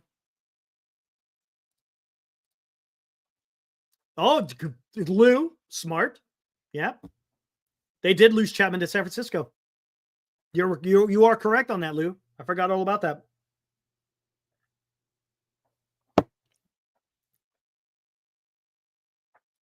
Man, that sucks for the freaking Blue Jays fans. You know, you just want your team to go out there and get better, compete. You know, a couple of years ago, they were getting into playoffs, but now they're probably going to lose Vlad. I would not be surprised if they lose freaking Bo Bichette. Man, that's tough. A trade for Vladdy would be crazy. Could you imagine? Oh, could you imagine? Oh, goodness gracious. That would be absolutely incredible if the Giants were able to swing a trade like that. That would be incredible. Look, I understand he's a first baseman. Eldridge is a first baseman, but hey, we can figure that out. Unless they figure out a way to sign him, Baird, right? And it depends on who you're giving up. It's not like, honestly, did the Cubs give up a lot to get to Kyle Tucker? Would you?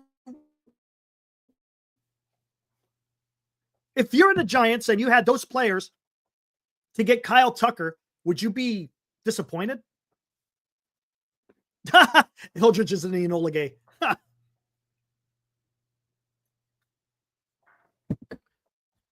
Maybe Chapman could bring Vladdy. They played together. Yeah, you're right. You are correct.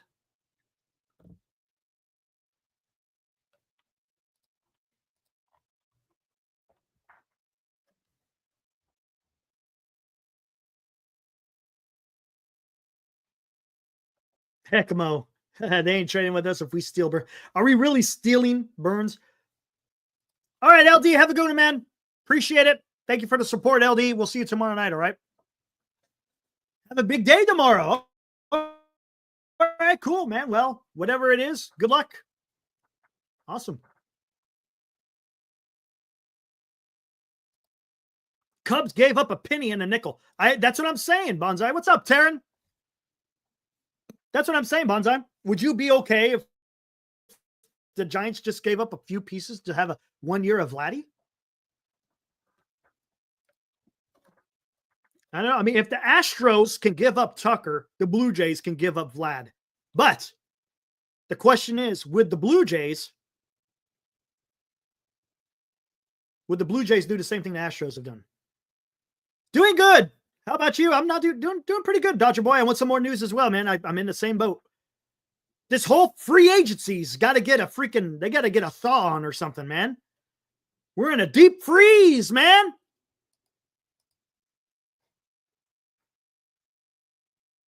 What in the hell? Senior, what are you talking about, dude?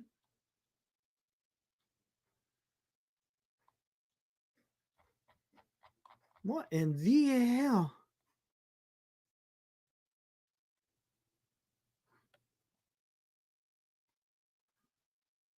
Senior, what are you saying, dude? Yeah, I have no idea.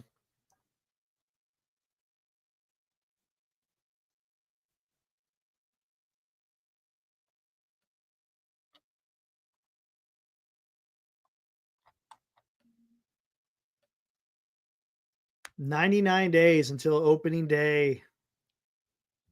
Oh, gotcha, senior. There you go.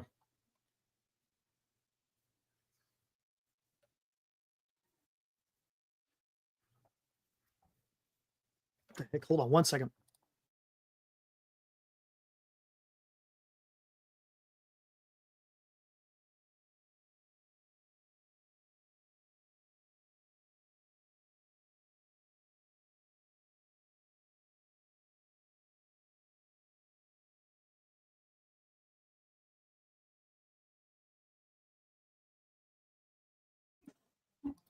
All righty.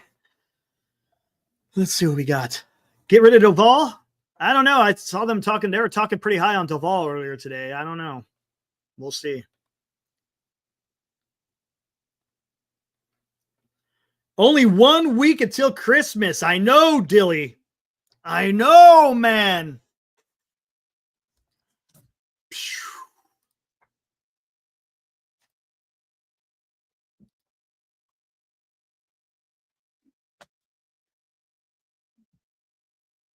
I don't know what's going on. Hey, man, if nobody signs by Sunday, then we're waiting until the new year until we hear any news, guys. That's just the way it's going to be. And it's going to suck. It's going to suck if they have to wait that long.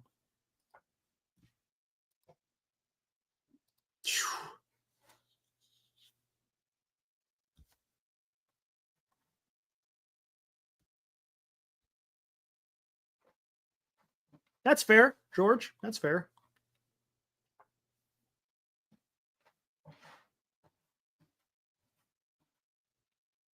Oh, already talking about it. Oh, brother. I know what you're talking about now. Oh, that one, this should be interesting. Oh my God. Good God, man. Yes, it is, Dilly.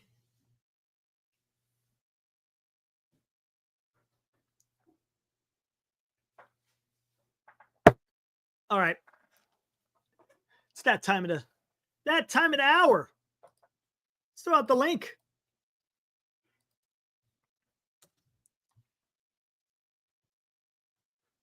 Oh, Marcus is in on it too. Oh boy. We're gonna have some ringers out there. Oh boy.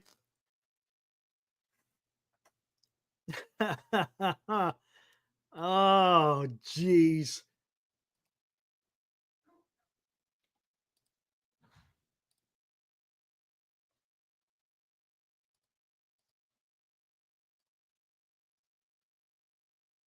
All right. What's up, Dilly? What's up? I hereby make the verbal commitment right now that if you'll have me, I'll be a part of the league happily. All right, fair enough, man. I'm sure you're in there, man. I'm sure you're in there. And there's Marcus. What's up, Marcus? What's up? Hello. I know. Yeah, I was like, dude. I have not like spoken in hours. So. Oh my God! What was that, dude? I sounded like a. That was bad, trying it out for the first time. I was trying to relearn how to talk. Oh my God. Hey, what's up, Marcus? Pretty much. Yeah. Oh man, that was bad. Oh, that was pretty good, man. Dang. Hey, another day with no damn news whatsoever, except for Canning going to the Mets. I mean, which to be expected, right? Because the Mets, they spent the big bucks, and they're just gonna say they're gonna go cheap on the pitching. Yeah, you score 8, we'll score 9. Stupid. Stupid. It is what it is. Oh my gosh. I wonder if they make a play on Valdez or someone like that. Right on, Robert. You know, do they? Yeah, I mean that's an option, right? Like they absolutely could. And this again, this would be a diversion, so to speak. Like if they go Corbin, hey man, take it or leave it, man. We're working something else out. And then maybe I'm fine with Corbin waiting. As I said it earlier in the chat, this guy is signing the last contract of his career. No, that's fine. I get it. But the problem is if they're at what I'm trying to say is if he's asking something unreasonable and the Giants are just not going to do it, then you just pivot instead of just waiting and waiting and waiting. I'm sure the Giants are they're figuring this out, right? Yeah, but like who do you want to sign, that is not Roki Sasaki? Right. I mean, I know Dilly and I want Pete Alonso, of course. Mm-hmm. Right.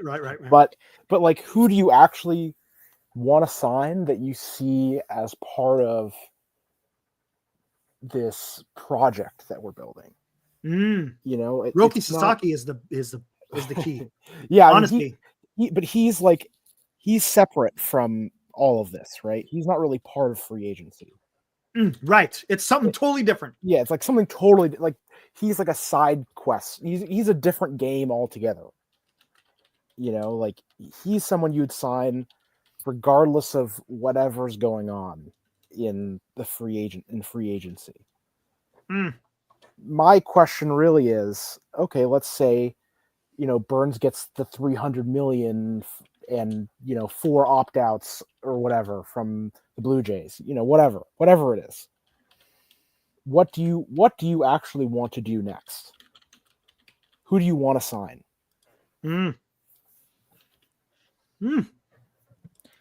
Yeah, their pivot options, and here's the thing with Posey, and they've kind of said it. They're willing to spend smart money. Yes. Like Farhan, if he just goes out, gets Conforto, Stripling, all these Sclafani, Wood. It's money, but is it smart? Exactly. So I don't think Posey's just going to spend it to spend it. I think he'll spend it with purpose. And if their guys are out there and like Burns and so on, there's purpose behind that. But if he, like, I don't want to say misses out on Burns, but if it's not the right fit, it doesn't make sense in terms of whatever it could be, finance, the contract structure, whatever, then I don't think he's going to pivot to someone who is of like not the same substantiality. He's not going to go and say, "Oh, we didn't get burned, so we're going to make a play on Mania." Right. Okay, so he's just going to stand pat and be like, "Okay, we'll see what we have next year." Here's the thing about Farhan baseball. Okay, Farhan's like a math guy. He's big into the numbers, and as much as I don't like the way that he approached developing a franchise, he's not dumb. Okay.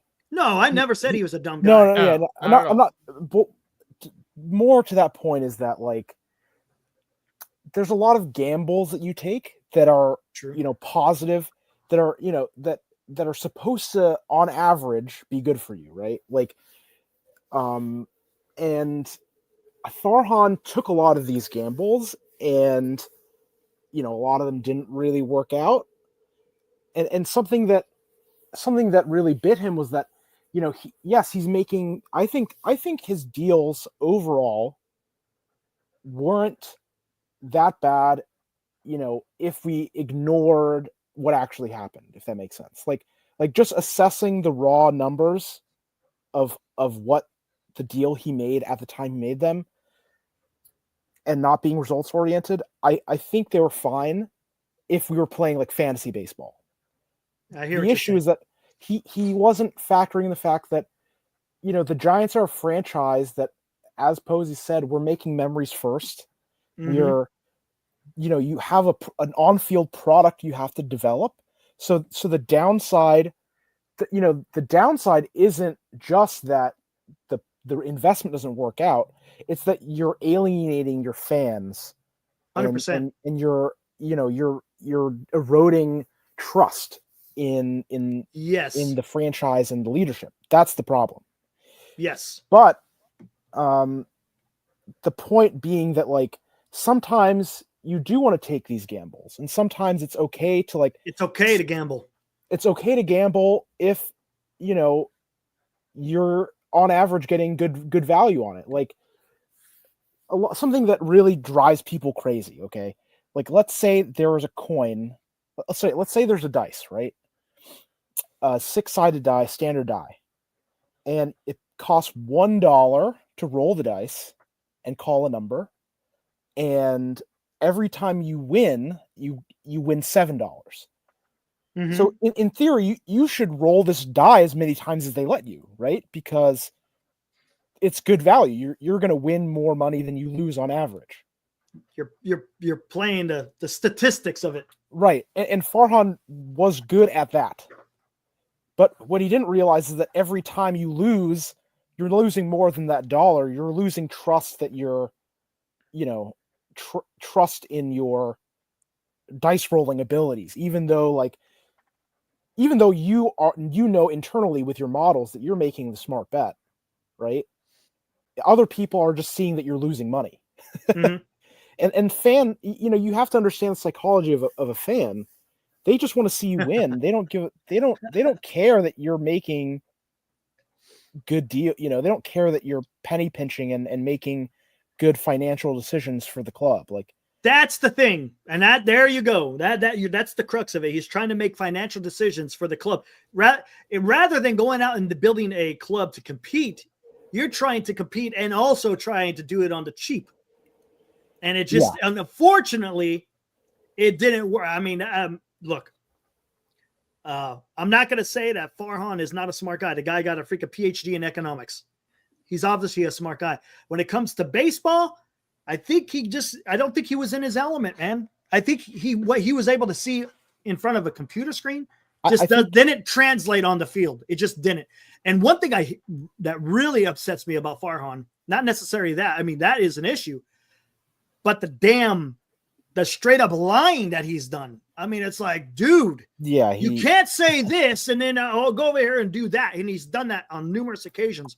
And that, to me, that's unforgivable as a president of baseball operations. Yeah, I think someone like Farhan should not have the final say in the direction of the club. I think they give him just a little bit too much power. Like if he was the GM and Posey was the president of baseball operations, like I can see that being a harmonious relationship in that, like, someone like Farhan can make suggestions and show the data. But the final decision making would be someone like Posey. Someone who's willing. Who knows baseball? Who knows the game? Who knows the game? Who knows the fans? It's not just about, it's not just about how many dollars you pay per win that you get out of a player. Right. Which is somewhat important when you're a small market team, and it's more important to get that value. Right. Now, see, that would work in as you said, in small market clubs, but in a market such as the San Francisco Giants. Yeah. And that's where I blame ownership, because look, I don't know if they're sold a bag of goods, or if they dictated to Farhan, hey, we want you to do this on the cheap because we're trying to build up Mission Rock. Once that is built out, then, we could start spending some more money. I don't know if that was what transpired, but it just has to be the ownership. Like, has to be. Yeah, like Farhan wants to keep his job first and foremost, right? So he's an employee. Ultimately, he's an employee. Yes, and he's going to do things according to the direction of the people that are holding the bag. The people with the wallets open. So, while the lying, there's a lot about Farhan to dislike, of course. But I don't want to reflect on the Farhan experience and be like, we should ignore the numbers. We should not talk about these advanced stats. We should, that's not the lesson to take away, which I think a lot of fans really do not like talking about advanced stats. I get you. I understand that. And that there is something to that. There is some look, because there's a lot of people that have gone out there and said that, look, if there's nothing wrong with getting that information, it is what you do with that said information and how you use it as your decision-making process. Yes. I get it. There is, look, people can understand. Look, people understand ERA, batting average, RBIs, home runs, to a certain extent, OPS, slugging. But when you talk about ERA plus, that's nothing. That's not like too far out of the realm of understanding. No, it's not. Or OPS plus, or WRC plus. I mean, those I get. Now, when you start getting in RE24 and all this other crap, even FIP and BAPIT, you start getting into that, and then people they just don't want to hear that. Yeah, I mean, those other things are a little bit easier to understand, but there's also context to that. For example, ERA plus, man, if you're 100, you're average. You're above 100, you're above average. Again, and when you with the plus, you're taking in consideration of the ball, because you have to, because you can't compare someone who plays in quote unquote in the Great American Ballpark, right? Or Sacramento compared to someone who's playing in San Francisco. I mean, it's apples and oranges, and you got to be able to have stats that reflect that. Otherwise, you're again, Colorado, someone who has a bunch of home run stats into Colorado is going to be skewed if someone was playing their entire career in Oracle Park. It just is. Yeah, it's important, and as it's the big thing is that the stats should help, make your eye keener. Correct. It's like it should tell you what to look for when you're watching the game and listening to the game, not the other way around. Mm-hmm. But it's a symbiotic, almost a symbiotic relationship between what your eyes are telling you and what the stats are telling you. Like you should, in some sense, balance how you prioritize certain things based on their value according to the stats. But also, like, if you see a player and you think, man, this guy, I don't know what it is about him, but he's great. Like, he just looks great out there.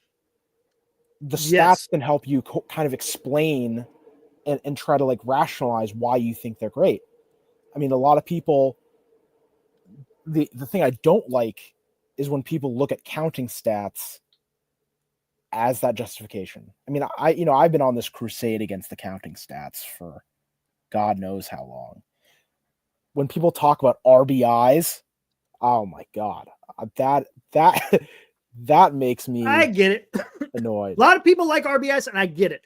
I understand why they get it. It's because they want to see someone who's coming through in the clutch. That's what it is. It's if someone is on base, there's stats for that.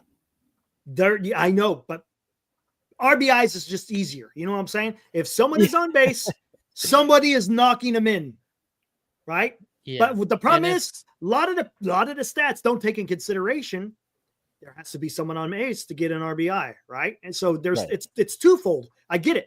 You want someone on base, but you want someone to knock them in. Like I love the stats that are like,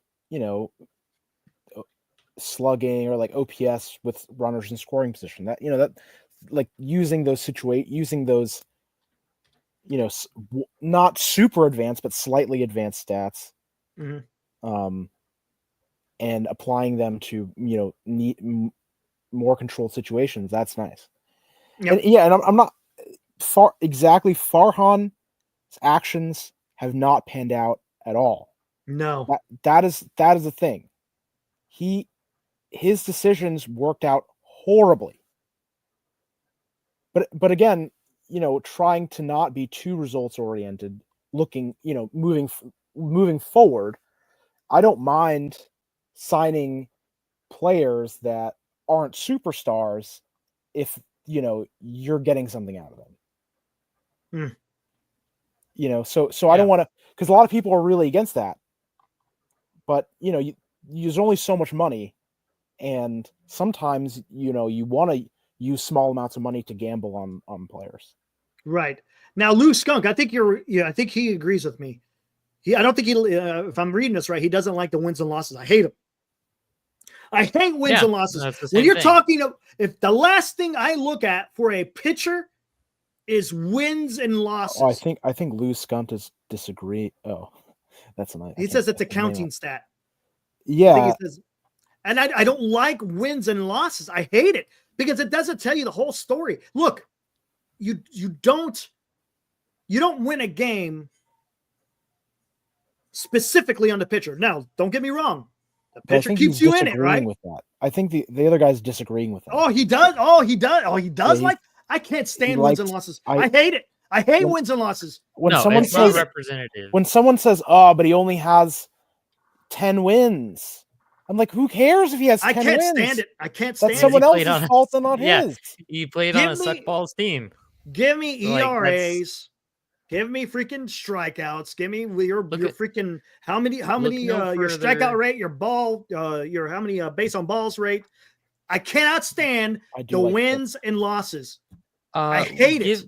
The innings pitched is much better than that, because it's like if you pitch 180 innings and have 8 wins on the season, that means you're still going deep into games. It just means your team sucked.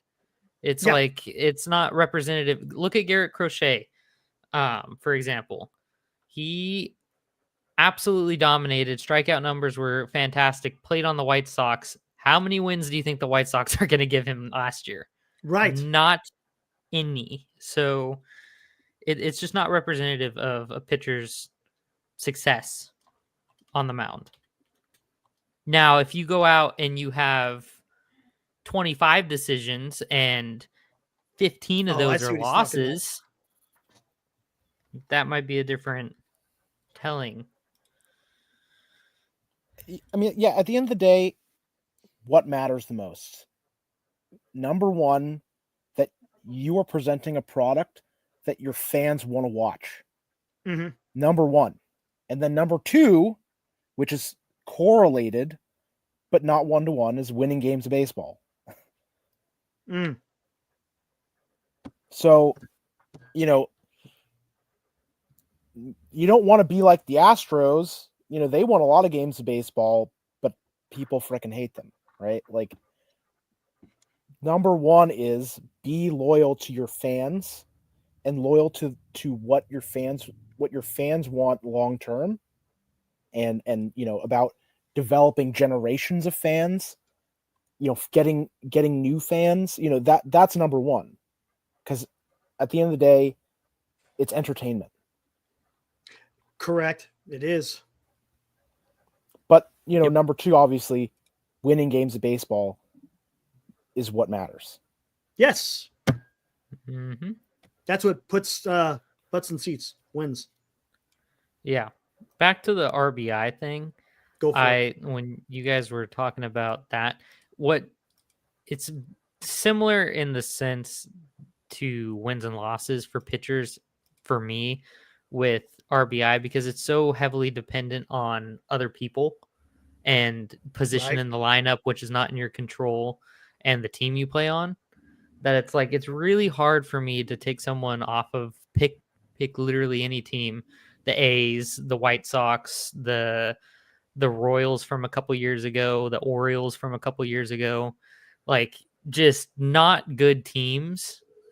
The Marlins this year that don't score a lot of runs, and then you take a dude like, for example, Luis Robert Jr. How do you go out and hit 30 home runs and then have like sub 100 RBI? It's just, your team is struggling a little bit.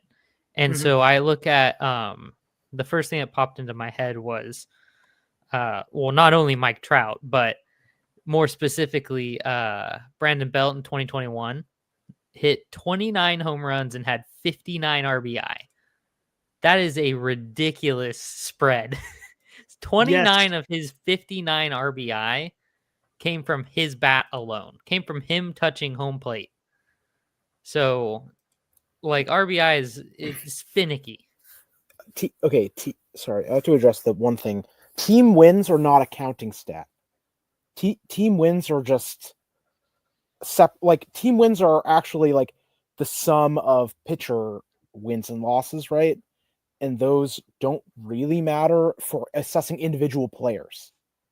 And that's what stats are really for, is to assess individual players. A team's wins and losses tells me nothing about a player at all. Because, you got to differentiate. Are you talking about the individual or are you talking about the team? it doesn't matter what the team's wins and losses are if you're trying to figure out what A players person's like what players you need to replace, what players you want to sign. Like that's kind of what the stats are for. You're just like you're bringing up something basically entirely irrelevant. Oh, look at that! You got Lou versus Marcus. It just doesn't make sense. Like if I'm trying to figure out what players are good, why do the team's wins and losses matter at all? Like that goes back to the whole Garrett Crochet thing, kind of, because it's like he's a really good pitcher when he's healthy and he's on the field, but if he plays on the White Sox, last year he had 6 wins and 12 losses, but had a 3.5 ERA, pitched in 32 games, and his strikeout to inning ratio was absolutely ludicrous. It's like he's really good, really productive, and if you throw him on the Dodgers, you could probably flip and then add a few more wins to his win column from 6 wins to 12 losses to probably 12 wins and 6 losses, if not more. Have a go on, Steven. It just depends. Yeah, I mean, I believe him. Team wins and losses matter as a fan when assessing your team. That's one thing. When we're talking about stats, usually it's about augmenting your team based on the individual players in your team and the players that you can look to bring in. That's why you look at stats. It's like, who cares what your team's wins and losses are if you're just looking at how to improve your team? It doesn't tell you anything. Sorry, like people keep bringing up the same thing. Like, oh, good. No worries. No worries. It doesn't make sense. Like, I mean, I know. All right, no worries. So, hey, some it's hard to have these discussions sometimes. I get it. I understand. Look, I understand some of these stats. I'm not going to sit there and pretend that I know all of them, but I think I know enough to understand who's a good player and who's not a good player. Exactly. I mean, that's ultimately what it's going to come down to. Now, where it gets a lot more difficult is if you're getting into the projections. Projections are a whole different monster because baseball is so weird. I mean, because I'm not going to even go down that road because it's just look, it doesn't make it fun anymore. That's not fun anymore for me when it comes to talking baseball. I mean, people study that for a lifetime, and are mediocre at it. So it's like it's too hard. It's really hard. It requires a lot of technical know-how, and teams are paying people tons of money to develop models. I know. To predict this stuff. So yep. How about we talk about something that's exactly opposite of analytics? Willie Adamas says, Manuel C, what's up? Even said that he picked the Giants because of Buster Posey. Having a president of baseball operations that understands the players and what they go through on a day-to-day basis matters. Said this numerous times. It's going to play. I'm telling you, it's going to pay dividends having Buster Posey as your player of baseball ops. It's going to be interesting. Look, this is his first off season. Man, it's pretty impressive. He's not letting the situation get the best of him, it seems. Totally. I mean, just think about, like, if you were choosing where to work and you can choose between someone who's never done your job before or someone who has done your job before and done it really well as your boss, that's going to seem a lot better because they're developing a workplace environment that is going to be considerate of how you feel and what it's like to do your job. Right. When someone's done the job that you're doing, it carries some weight. Of course. I mean, we have to think ultimately baseball players are employees and they're a lot of what they think about on where to choose where to work is going to be pretty similar to what we think about when we choose where to work. When you want to go work somewhere, right? So, absolutely. It's the same thing. Yeah. I mean, 100%. We said it earlier with the contract, with Burns and the contract. It's like they're just dudes trying to make a living, and they're doing something they love while they do it, but they're still working. So yeah, no, I get it. Absolutely. Yeah, Yeah, Buster's and- only 37. He can relate to most of these people. He only played what 3-4 years ago. He's played with some of these players or against some of Yeah, these players. against them. So Exactly. Hey guys, I'm gonna throw the link out here. If Chardon wants to come in, you guys could stick around for it if you want. It's up to y'all. Chardon, Yeah. there's the link. If you want to come in. Last time I tried to bring you in, you were gone. I called for you and you just sat there. So I ended the show. But gosh, I hope, man, with those interviews with Adamas and Logan Webb, I thought it was getting close. And maybe it is, but I don't know, man. I saw a thing. I don't can't know. remember if it was yesterday or earlier today or whenever, but like that, and I can't remember who said it, so take it with a grain of salt. But that Boris was like last minute making adjustments to. I saw their that too. He made contract. last minute. Yeah.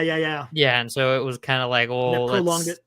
let's make sure this isn't something sneaky going on here or something silly happening. And then it's just kind of postponing things, which there's a lot of stuff going on. If they're meeting with Sasaki and all this kind of stuff, and then there's other things happening. Yeah, and then Boris is throwing around like, oh yeah, we're gonna do this.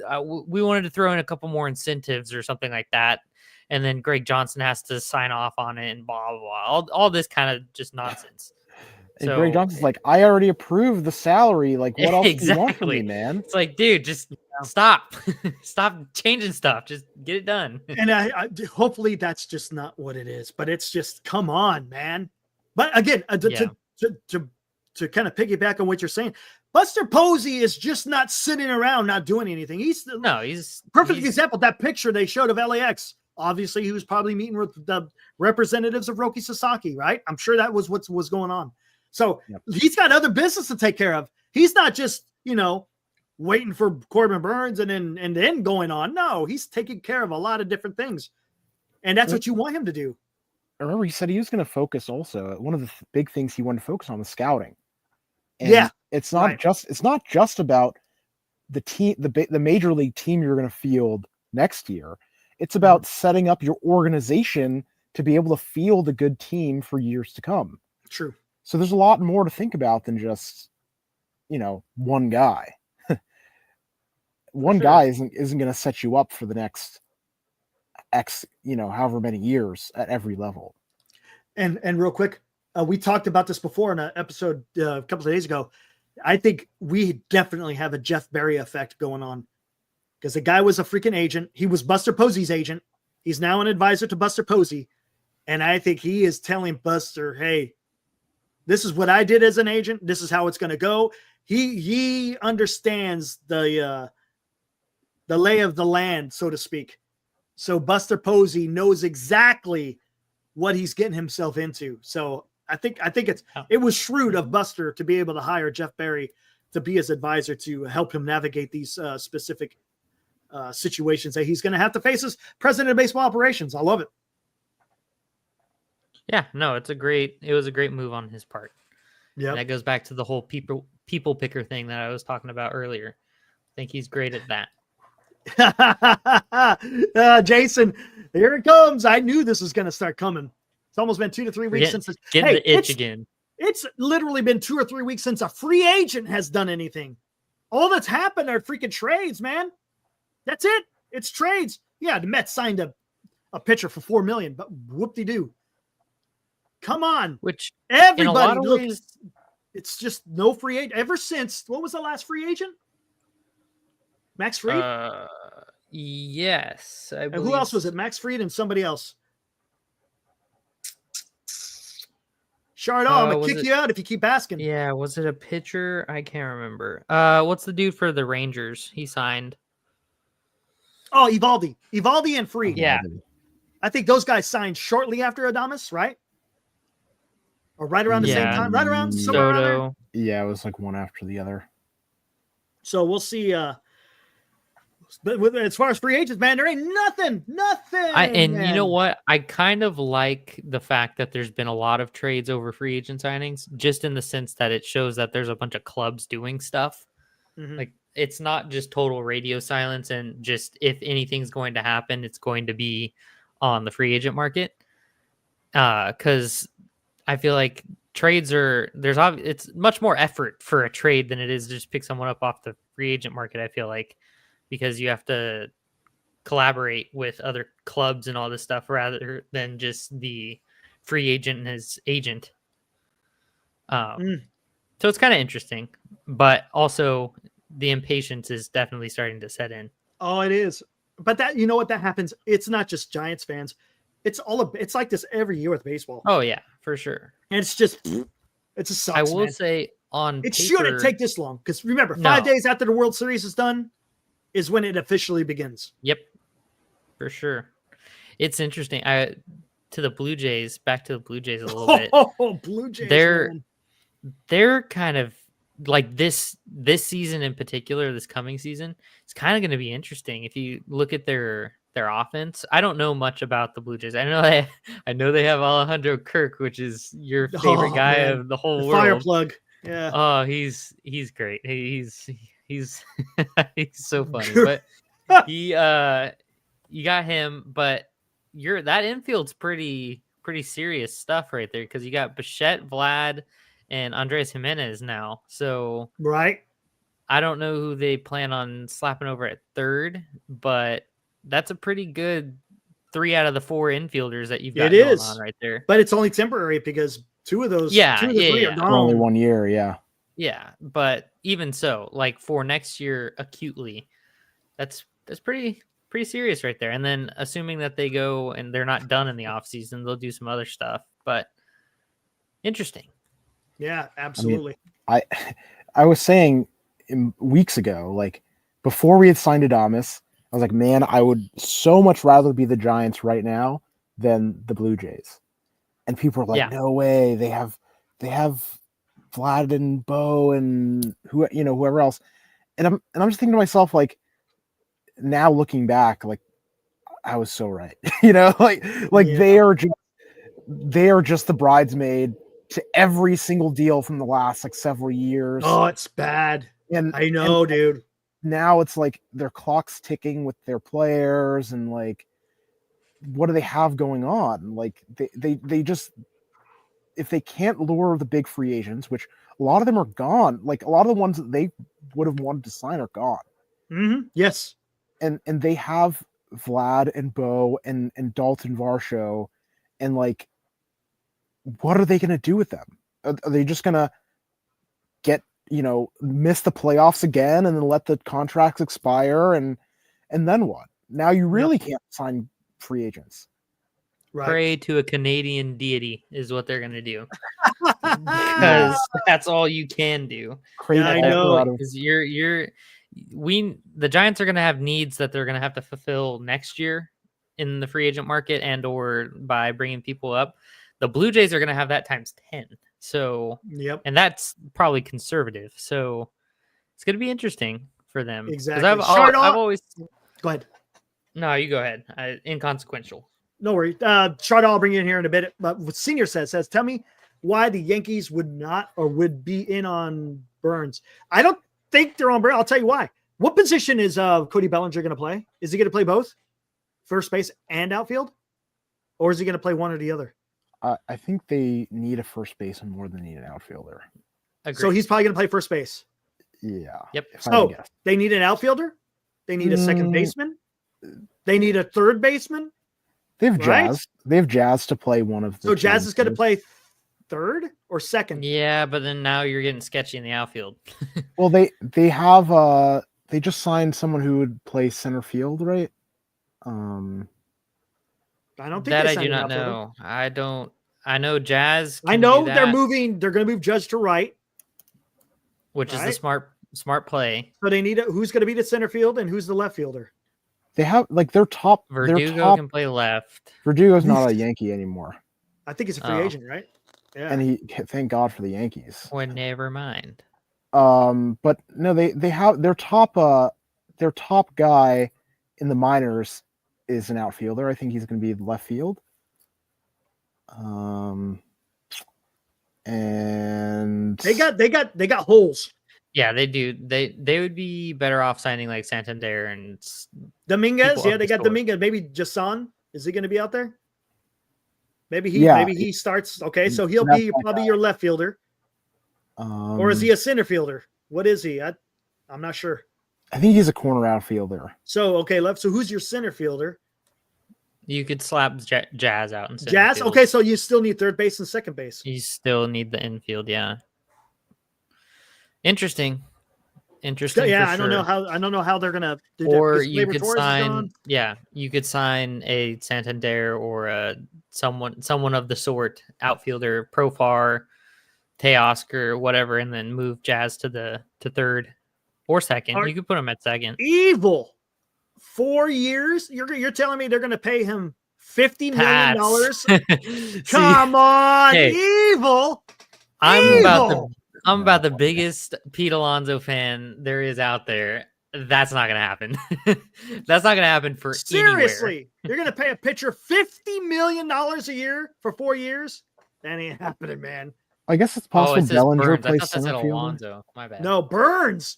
Yeah, that's not gonna happen either. $50 million a year for 4 years. Evil. Come on, man. You're joking, right? All right, Okay, with that. I'm looking at this thing, and it's like, yeah, Bellinger might play center, and they might have Ben Rice play first base. Ben Rice, I don't remember him being very good though. I didn't follow the team that closely though. I wouldn't be surprised if the Yankees, and I see a Val, if they sign Bregman for second base. Well, no, they just. Or is there too much of a history because of the cheating? Would Yankees fans forgive? The Yankee uniform kind of washes away all right, a lot of things, right? So where does Bregman go? I mean, Bregman could definitely just play third base. If he signed with the Yankees, he'd just play third. Yankees are going to be damn good if they get Bregman. I kind of think they're good now. Like, don't shoot me, but like I kind of think that the moves they've made make them kind of a compelling team. Right. They have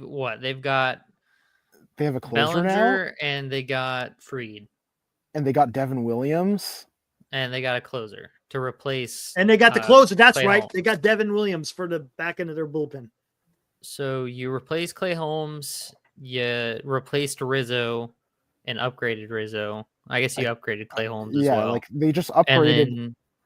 They downgraded obviously in right field, but they upgraded their closer, and they upgraded their rotation.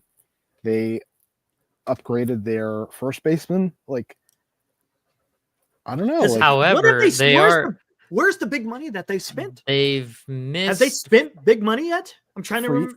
Fried's a chunk of change. Bellinger's a chunk of change. Yeah, and taking on Bellinger is still expensive. And look, Cubs are paying majority, or no, they're paying $5 million. They're paying very small amount. That's right. They're paying like 10% or something, maybe less than 10%. Yeah, that's true. Their AAV is it's Farhan-esque in the sense that it's a bunch of small, like middle pieces, like not super expensive stuff where it's like $40 million a year. It's like more in that 25 to 30 range, but there's several of those. Right. So let me get to this question. I'll bring in Shardall. Why did the Giants wait until that one player? I think the Giants have been in on Corbin Burns from the very beginning. It's just you got Scott Boras, who's his agent. And the guy does not move very fast. Yeah, he moved fast with Soto. You know why? Because it was Juan Soto. They had to.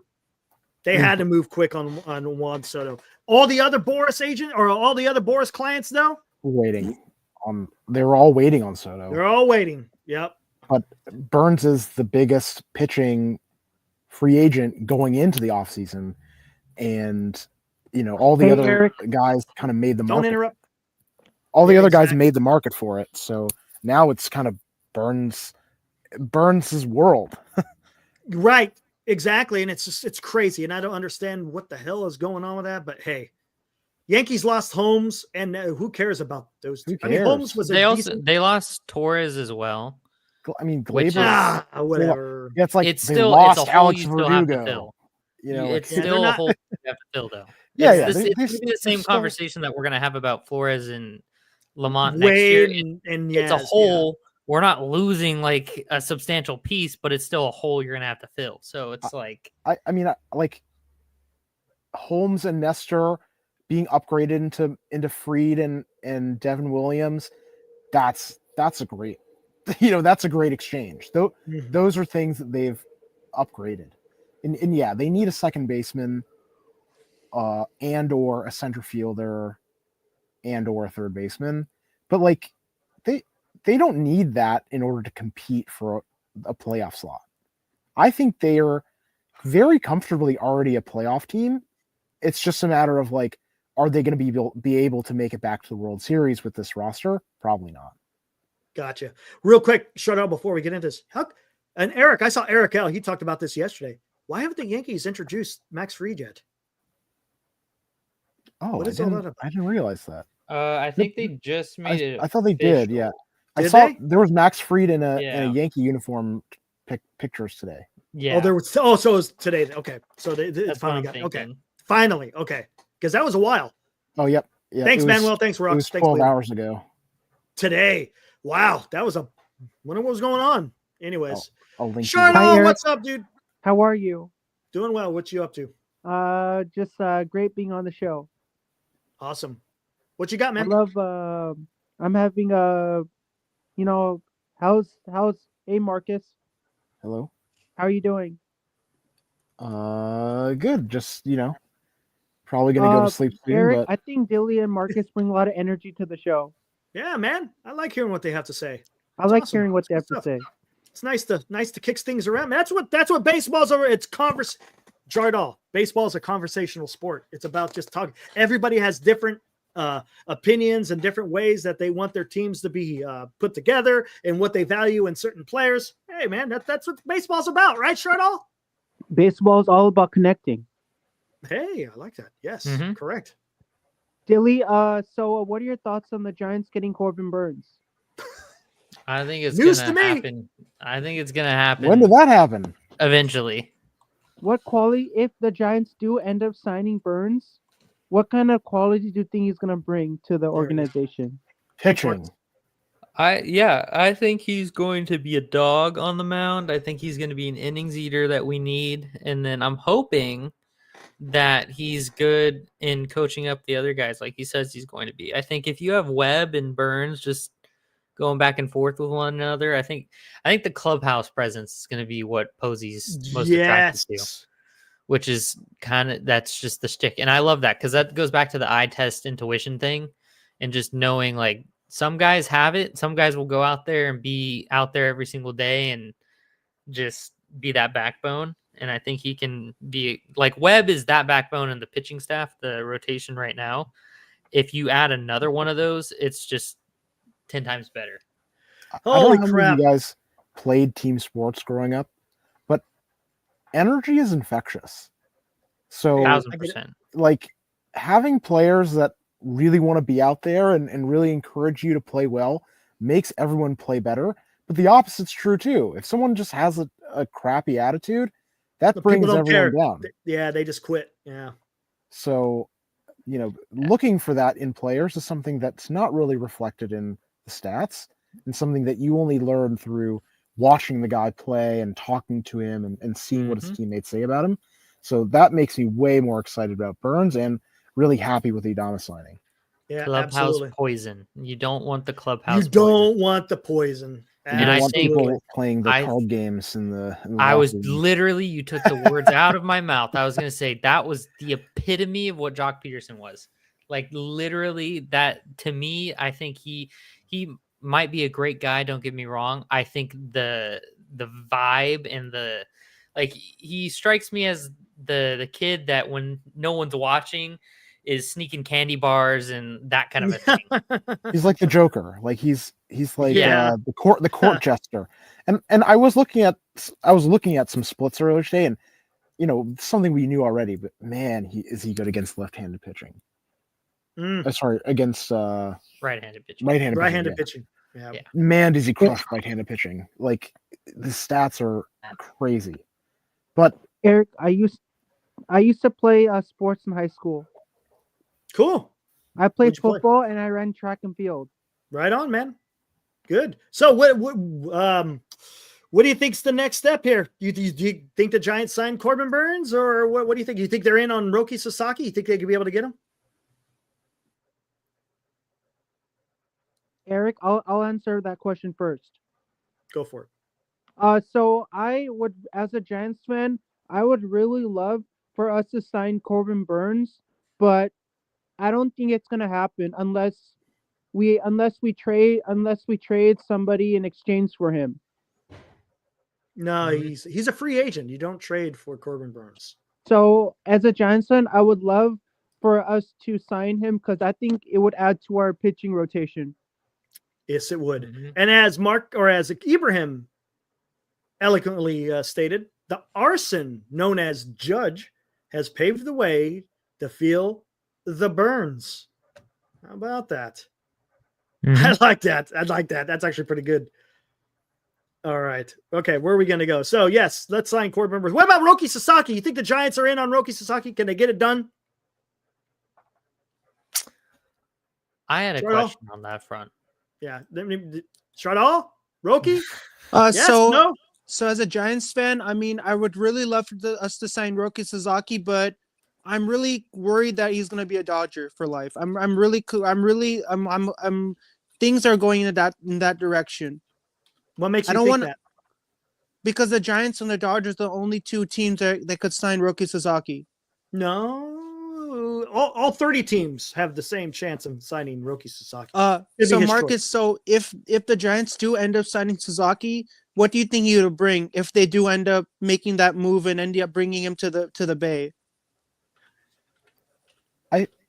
I think asking that question about any extremely talented and inexpensive baseball player, what they bring is that they're super worth it. Like they're great and they're cheap. Like you can't really, there's nothing really more to say than that, right?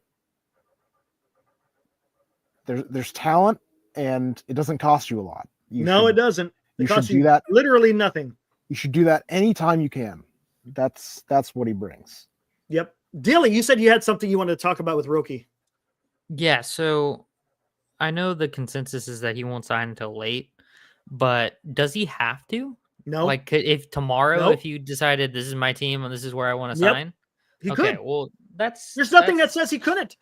I like that then. Here's the thing: there's a time period thing with international bonus money. Like I think you have to wait. Well, no, you can do it now. Right now, there's still from what is it till December 15th, right? Is 2024, right? Something like I can't remember how it is. It's like they could use this year's international bonus money to sign him, or next year's next year's. You have to wait until January 15th. I see. And he has until the 25th, right? I think till January 25th. I think something like that, right? Yeah. So I think that might be it too. It's like I think that's when it's going to be. I think it's going to be. Teams might have more money to play with if they wait until January 15th. But the thing is, it's not even about the money, to be honest with you. Yeah, but you're not going to turn down a $3 million. Yeah, it's I like, get you. Like you know what teams you want to sign with. They're all going to have more money if you wait a month. Right. And there's no benefit to signing a month earlier. Right. That makes sense. Eric, it's going to be interesting. Yes, sir. I don't know why it's taking so long for Sasaki to choose a team. Like, does it take that long to pick a team to play for? Like, there's all these teams that he could end up playing for. Does it take that long to make a decision? Yeah, we just talked about it. It could be maybe they wanted to wait till January 15th because it gives more teams a better chance to try to finagle their international slot money, so to speak. It's easier to do that with the 2025 money rather than the 2024 money. So maybe that's the reason why. Dilly, can I ask you something? Yeah, go for it. Do you know why it takes players so long? Like I was asking, for me, I don't understand. They just make a decision and move on. Pick a team that you want to play for and move on. Stop thinking too much. Like this is the problem I hate about players. They think too much. Make up your mind and then move on. Okay, Shardal. Why you think too much? This is what I hate about athletes. They think too much. They take too long to you either do want to play for the Giants or you don't want to play for the Giants. Make up your mind. I think I just got my next short. Make Players up your mind. Think too much. Shardal, if you had to choose right now on the spot, where you would move to in Japan, what would you do? Where you I move? would go to the Dodgers. Okay, but that, they're not in Japan. I'm saying you have to move to a foreign country. Where are you going? I would move to Japan if I had to go to a foreign country. If you were moving to Japan, where would you go? Yeah, what city would you live in Japan? I will live in Tokyo. Okay, but now here's the deal. Your baseball team that you play for is like 60 miles away from Tokyo. Are you talking about the Yomiuri Giants who play in Tokyo? No, I'm just saying that It's a hypothetical. You picked Tokyo, but the team you play for is on the other side of Japan. So you're living in Tokyo, but Your family is every Would all that- of would your that make job you pause and, jurisdiction like, is on think the about other it? side of Japan. That would be a tough decision to make. That's exactly. what we're trying to say with Yeah. with these free agent players. If they're getting up and moving their entire family to a totally different state that they've, don't know anything about, you want to take your You wanna time. take your time and research, see what you like, and see which teams you like and what their plan for you is. There's a lot of things to think about. True. Now, is it take too long? Yes, because as we said, free agency actually starts 5 days after the World Series. So they have plenty of time to figure that part out. So when it gets time to the winter meetings, it should be fairly straightforward. But when you start getting into a bidding war, you know what? Is there really that much of a bidding war going out with the players that are left? I don't know. I think I don't. Maybe. I really don't know if it's a bidding war so much as it's like putting feelers out for everyone, because I feel like other teams are kind of being more lackadaisical about stuff. Mm-hmm. They're kind of taking their time because, like, what's the holdup on Alonso? What's the holdup on Christian Walker? What's the holdup on what's the holdup on Teoscar Hernandez? Like, there's no reason for There's any no of that. reason why there's no Teoscar competition. Yeah, or Profar or Santander. There's nothing unless these guys are out there saying, like, I heard that Teoscar doesn't want deferred money and would prefer to go back to the Dodgers, which that could put a wrinkle in stuff. If Santander is looking for 5 years minimum. Oh, Santander, another one. Yeah, that could be a wrinkle in the equation. But dudes like Profar, Bregman, like there's no one competing for that kind of a stuff. So I don't know what's holding those guys up. Well, it's weird because in 2020, after 2020, I was reading this article about Posey's former agent, and Jeff Barry. After the 2020 season, JT Realmuto was a free agent, and Jeff Barry was saying Realmuto was the best catcher on the free agent market, period. He had no offers at all in free agency, except for a return offer from the Phillies. So there's a lot of weird things about free agency that are hard to know. But after that 2020 season, Realmuto should have gotten some callers. Yeah, no kidding, right? Mm-hmm. And he didn't have a single one. So, who knows what's going on with Pete Alonso? Maybe people don't. Maybe there's more info about him that we as fans don't know, that make him really unattractive to sign to a long-term contract that he's looking for. Hey, Eric. Sir. Can I stay on the show until you close it out? I'm getting ready to close it down right now, Chardol. So I'll stay with you until you close it out. I'll kick you out and then I'm gonna close it down. How about that? Sounds good. All right. Marcus Steely, hey man, thanks for showing up. Appreciate it. Eric, a good time. So I have another question to ask you. What are your thoughts on the Giants signing Walker Buehler? Giants have not signed Walker Buehler. No, what are your thoughts? Would you like the Giants to sign Walker Buehler? No, I don't. Why not? Two Tommy Johns, man. I don't know. Look, he might be a great pitcher. We've seen that too much with the Giants in the past. I'm tired of just, hey, let's see how this works out. Walker Buehler is a very controversial. To be honest with you, Jack Flaherty might be better, but I don't know. There's something about Jack Flaherty. All right, guys, I'm gonna get on the life raft and jump ship. Eric, right on. All right, Marcus. As am I. Good night. All right, Bueller Billy. is a very Thanks, he's a very- guys. Appreciate it, guys. Eric? Hey, you're lucky. You're lucky we're monetized. Dilly, Marcus, you're lucky. You sons of bitches, man. All right, what do you got, Shardall? Oh, you guys. Eric, you know what I have to say about Wow. Walker Bueller? What do you have He's to say very- about Bueller? He's very controversial. He's got involved in all these scandals and all these things like that. Actually, I don't want Walker Bueller on my team with all the scandals this guy's been involved in. What kind of I don't scandals want- has he been involved in? So, abuse, like he did, he I don't know the scandals that he's been part of. Oh, but I know what. I they- remember. They're not. remember. He was notorious for all the things he got involved in on social media. I remember. Wasn't Bueller? Wasn't he the one that was trying to impersonate as the Sausage King? Right? No, Wasn't he the Sausage King? He impersonated the Sausage King of Chicago. Wasn't right? Walker?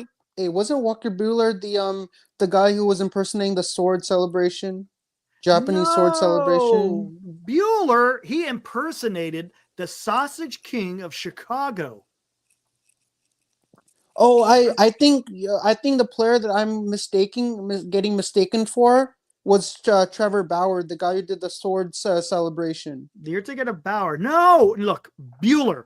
Remember Bueller? He impersonated the Sausage King of Chicago, and then you know what else he did? He played hooky and went to a Cubs game. Why would you impersonate the Sausage King? I know. Is that crazy? It's so crazy. Why would he do that? Why would he do that? Why would Bueller? He's a professional sports athlete. And why would he impersonate somebody? He had impersonated the Sausage King of Chicago, and then he played hooky and went to a damn Cubs game.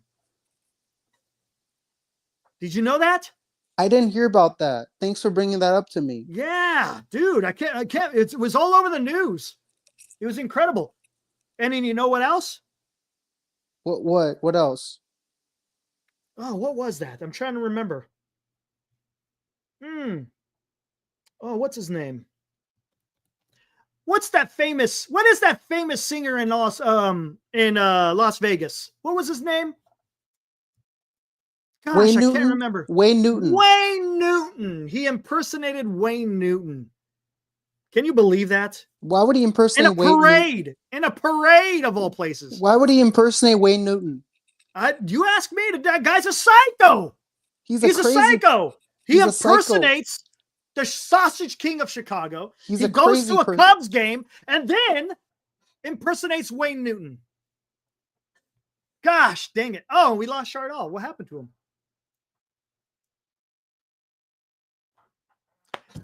He dropped off. Where'd he go? What happened to Shardall? Good God. All right, guys. I guess that's going to be it for today. Shardall has left the building. No, Shardall, I'm out of here now, man. I'm not going to put the link out there. I'm done. I'm ready to close it down. But all right, let's get the hell out of here. Guys, be back here 8 o'clock tomorrow. Again, thank you all that made it possible for me. Nice, Wilby. All right. I'll be back here 8 o'clock. Maybe we have news. Maybe we don't. Either way, you will catch us here on Giant Sports Talk Live, 8 o'clock tomorrow. Again, appreciate you guys. If it wasn't for you, we wouldn't have had all this success that we've had in only less than, I should say, 5 short months, man. Look at this. Things going strong. Couldn't do it without you guys. But we're always here. Ibrahim. Yeah. That's possible. Marcus, Dilly. I'm not forgetting this.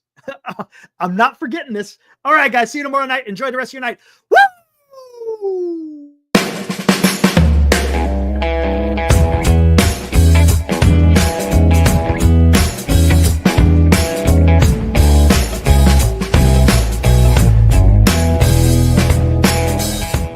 You've been watching Giant Sports Talk Live with Eric and Glenn, a Northern Lights Entertainment Broadcasting production.